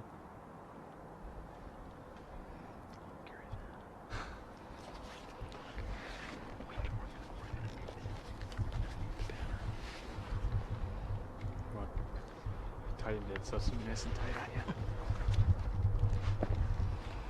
All right, we are back here with our ladies leader card.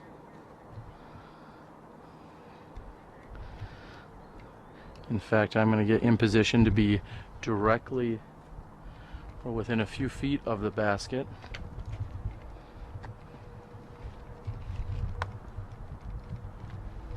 As you can see here, this basket on this uppermost tier.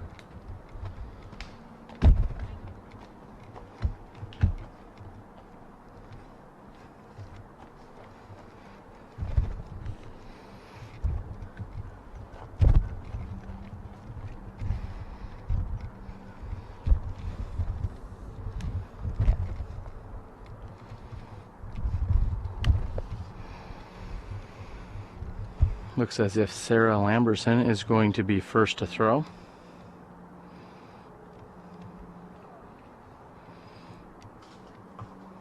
And catching a few trees on the right-hand side of the fairway.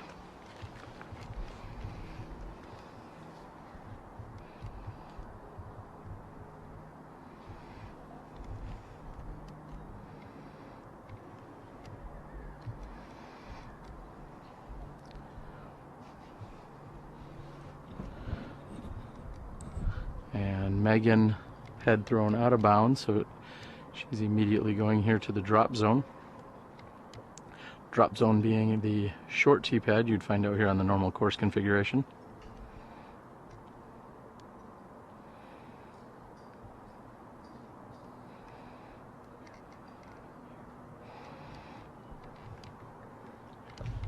And And a nice shot by Megan, just a bit short.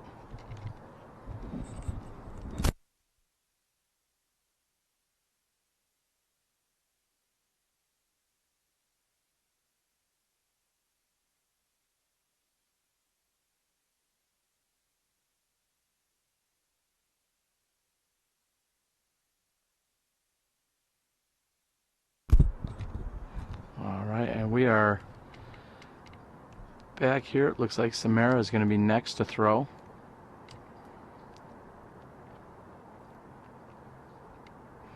These ladies have just holes number 17, which they're on now, and 18 to complete. This round taking at least 30 minutes longer than they were on pace for. Seems as everyone is still in good spirits. Again, the sun has hidden behind some clouds, so it's not nearly as hot as it was earlier in the day. Very nice shot by Samara.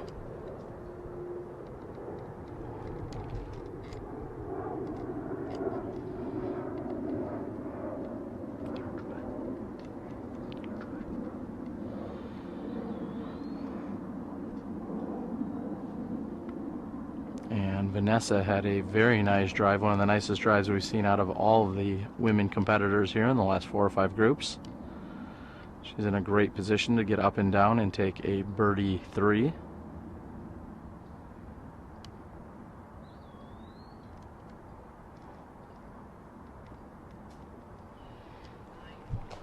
Looking to use these rocks as a backstop, and it has worked. She's left herself less than 15 feet to card that birdie 3.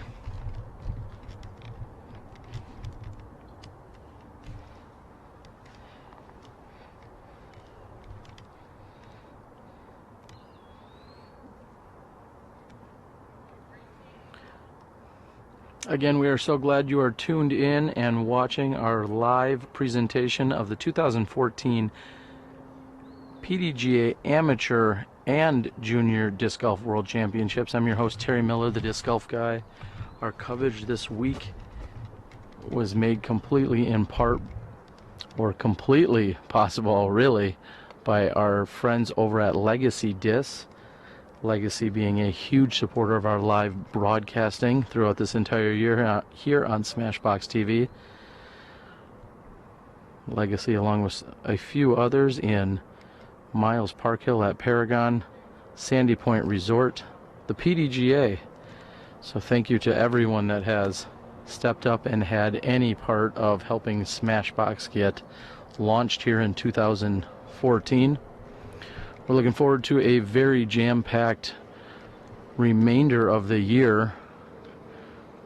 We are in fact covering 6 to 10 other events, with others still being in the works between now and the end of the year. If you're interested in having SmashBox cover your event live, please reach out to us on Facebook or on YouTube.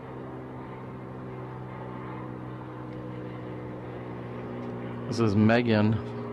Oh, and just off the side of the rim after her penalty stroke. She will be carding a bogey 5.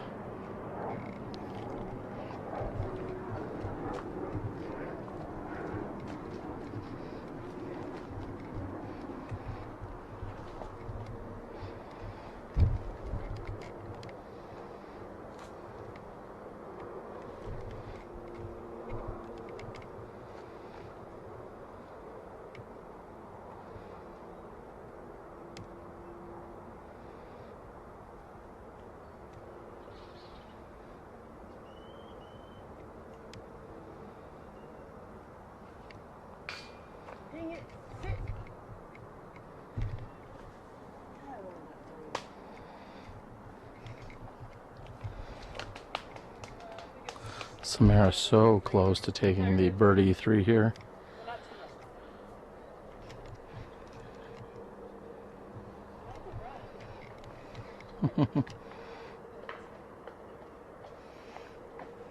Vanessa will be up to putt next. Vanessa also looking to card a birdie 3 here if she can convert on this putt.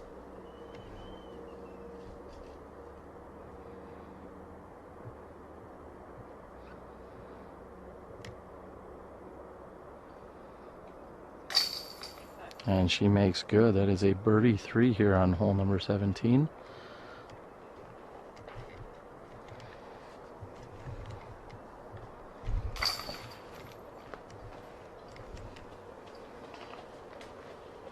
Samara will put in for her par 4.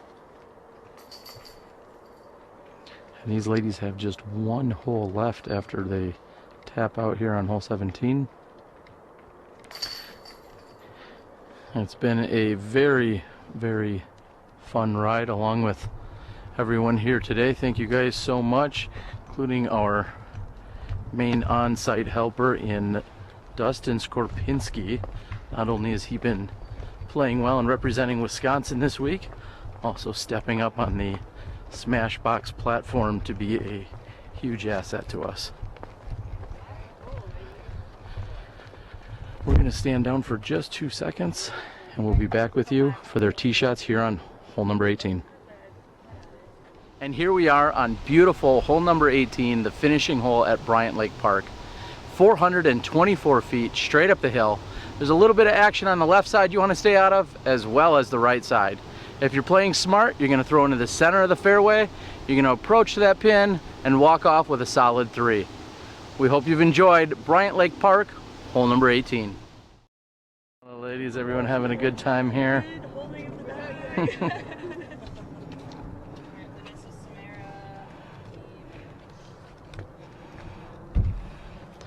And as I mentioned earlier, he's logged 1,500 miles running this year so far. He's trying to get another one in right now. Sean Sinclair is off and running here on hole number 18.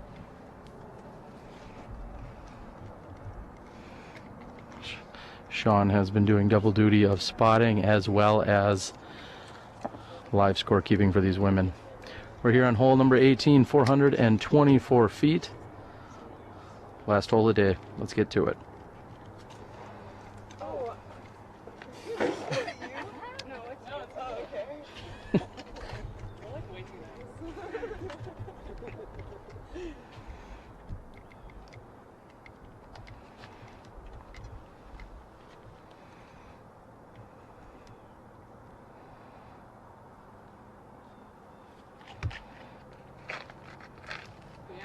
Good pull, girl. And a very nice drive by Vanessa here on hole number 18.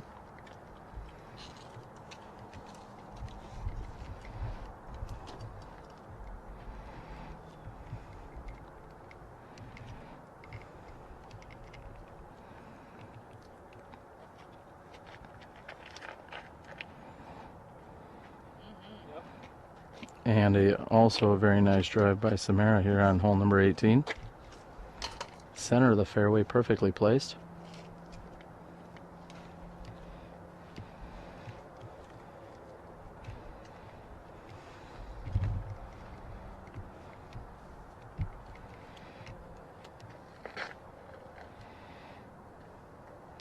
And Sarah goes with slightly lower and also has a very nice shot.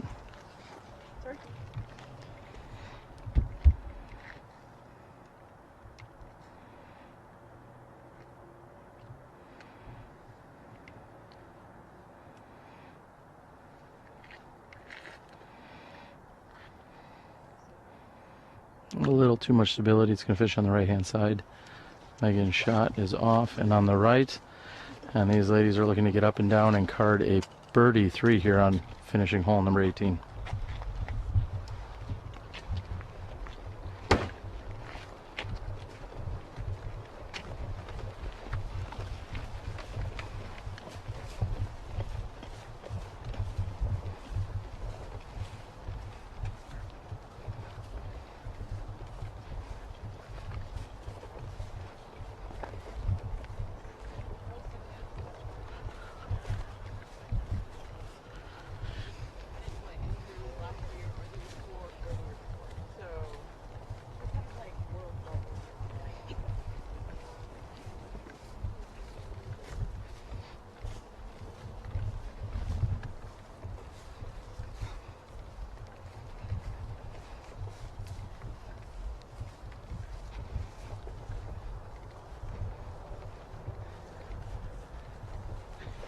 Move over here.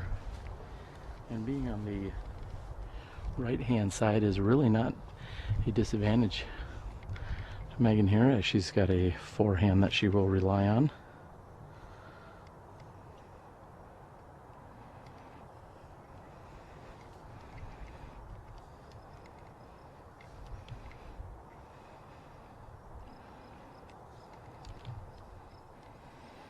And she's hung it out to the left and finishing slightly right. She'll have a putt from there.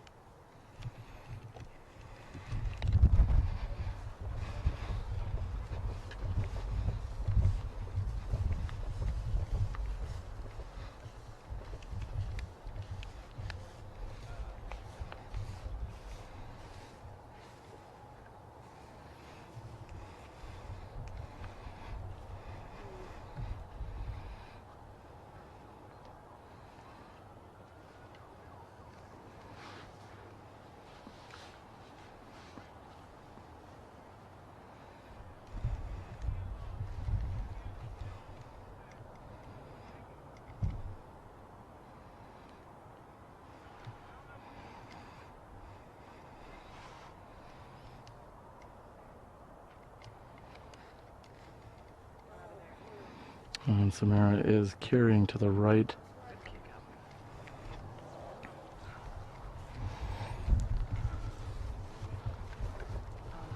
No, it was probably just. Next to approach will be Vanessa.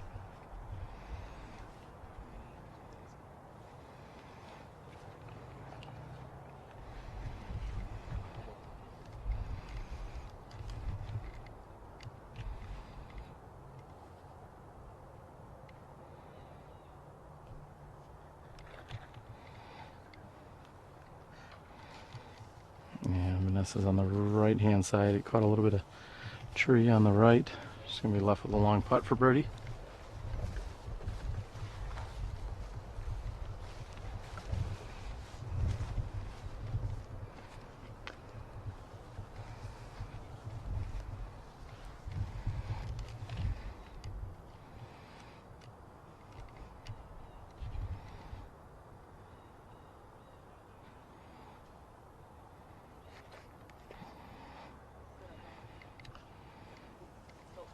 And leaving her with her a putt for birdie on the left-hand side is Sarah's approach.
This is Megan for her birdie 3.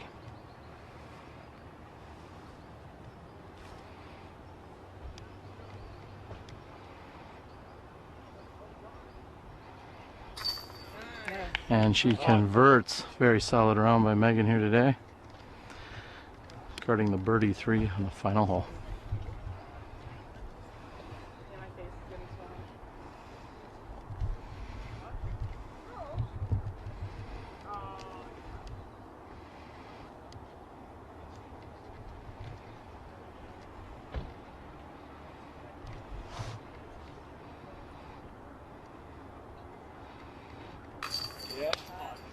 And Sarah makes an excellent putt here for birdie 3 on hole number 18. Got a good feeling after a 36 grueling holes out here at Bryant Lake. Ending on a birdie is always a good thing.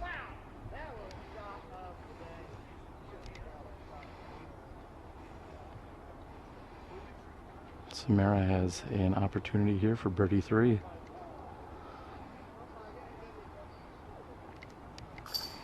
And she makes good.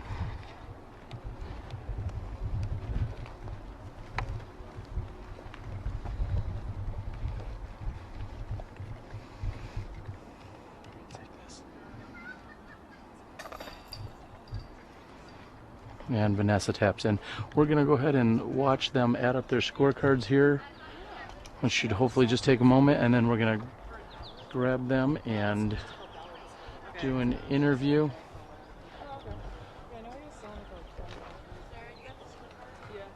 We're going to move over here.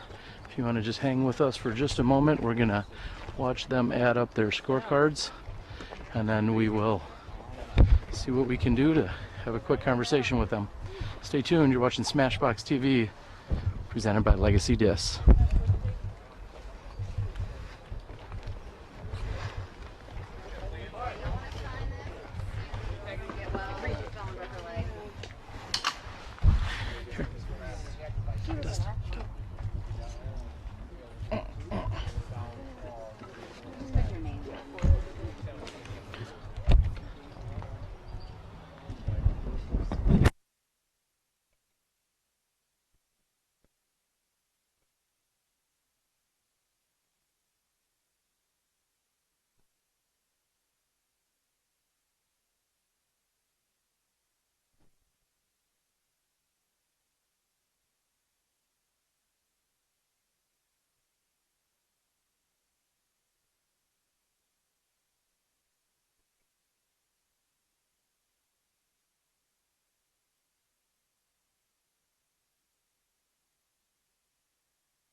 Score is different. 58, 56, 55, 61. All right, 27. So let's check this. 27, 28, 29, 30, 31. Just read off your score. All right, 3, 4, 2.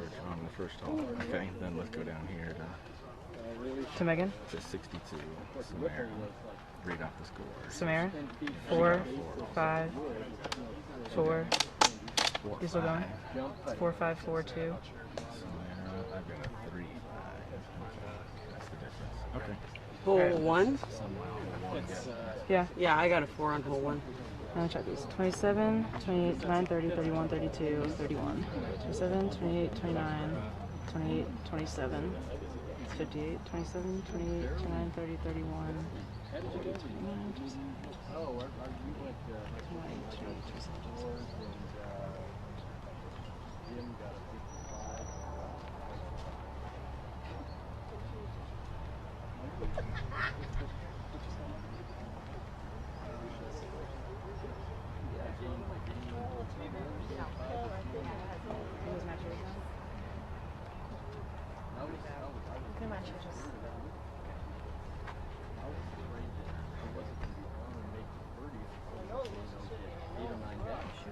22, man. From what I saw and what I'm hearing, you could shoot. That was awesome. You killed it on. Yeah, you should have 27 on the front. That's the strict. Yeah, we're fine. Let's go. Okay. Eyes down. Running very canyon, roll down the canyon about 100 feet. I didn't even know. I never go there to see your line. Oh, I would. And all I saw was the disc come banging up, and I mean, under the circumstances, fairly pretty good. I had a putt. Okay, yeah. So you're pulling out. You're pulling out.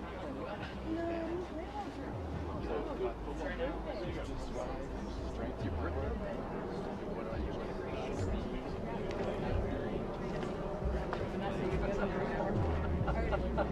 Yeah, it's like Vanessa.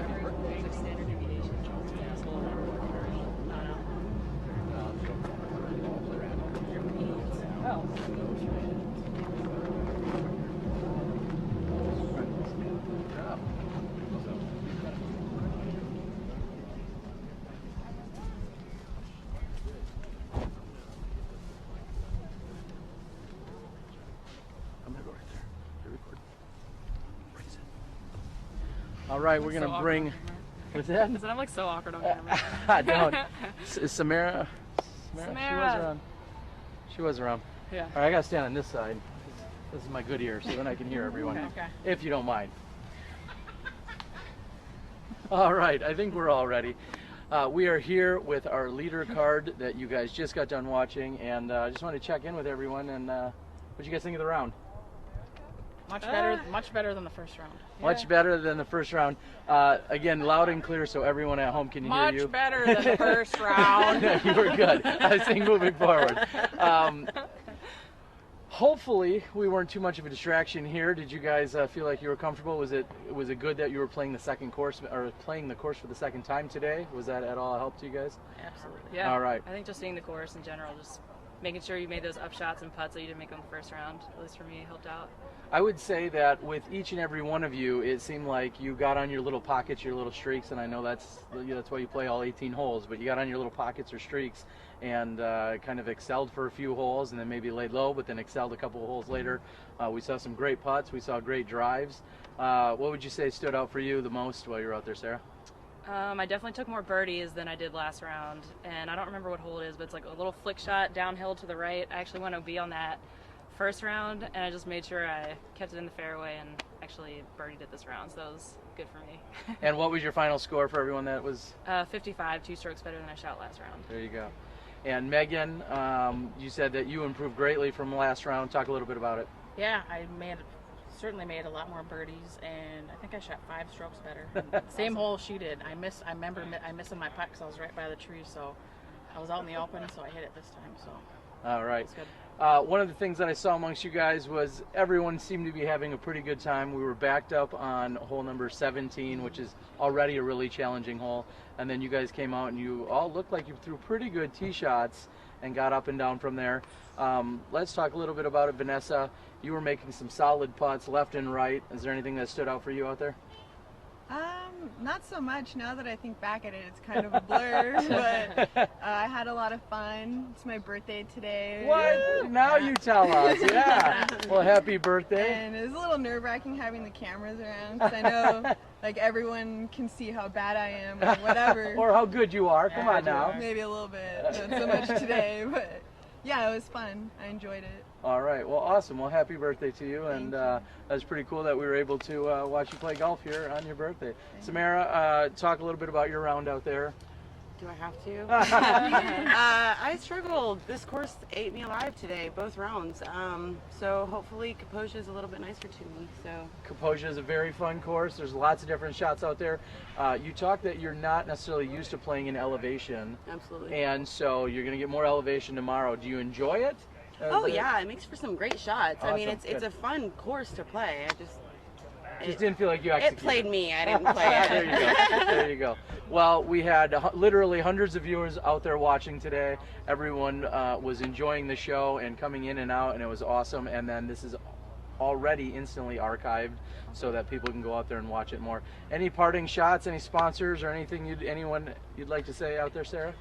I want to say hi to Chip and my family and Heiser Flip Disc Golf from New Jersey. Hey. Heiser Flip. I know that guy. He's pretty nice. Yeah. All right. I Next. want to give a shout out to Arobi for inventing the arrow because it saved me many shots. Absolutely. I commented multiple times. I've been playing disc golf a long time. I would say you're the most accurate thrower I've ever seen with an arrow, and you made some amazing putts and amazing up shots, and it was very impressive. Vanessa, out of San Diego, any? I don't have any sponsors, but I'd sure like some, so sponsor me. All right, that Legacy has been a big supporter and sponsor of our live broadcasting, and they're not located too far from you, so maybe we can make a phone call, maybe even later today. I know some guys. Yeah, it's my birthday. So. And it's your birthday, so we got to make it happen, basically. Tamara, anyone you want to say hi to out there? Yeah, I'd like to thank my sponsors, Latitude 64, Westside Discs, and Dynamic Discs, and of course my dad's out there watching. So awesome. Thanks. Awesome. Well, very cool. Well, how many rounds left do you ladies have? 3. Hopefully 3. Hopefully 3 plus semi and final. All right. Just one regular round and then semis and final. And then semis and finals. I'm going to go on record and say I'm confident that our Am World's champion, there's going to be a good battle. Our Am World's champion is going to come out of this foursome, and if any one of them win it, we will be very proud. You guys did great out there. All right. Thanks. All right. Well, with that being said, I'm Terry Miller, the Disc Golf Guy. You've been watching SmashBoxxTV all day today, the morning round and the afternoon round. Stay tuned. Please go out and subscribe to our YouTube page or to our Facebook page, and you will see a tweet and then some as to where we're going to be broadcasting tomorrow. We'll see some of these ladies in the finals come Saturday, and for now, we'll catch you guys tomorrow. SmashBoxxTV.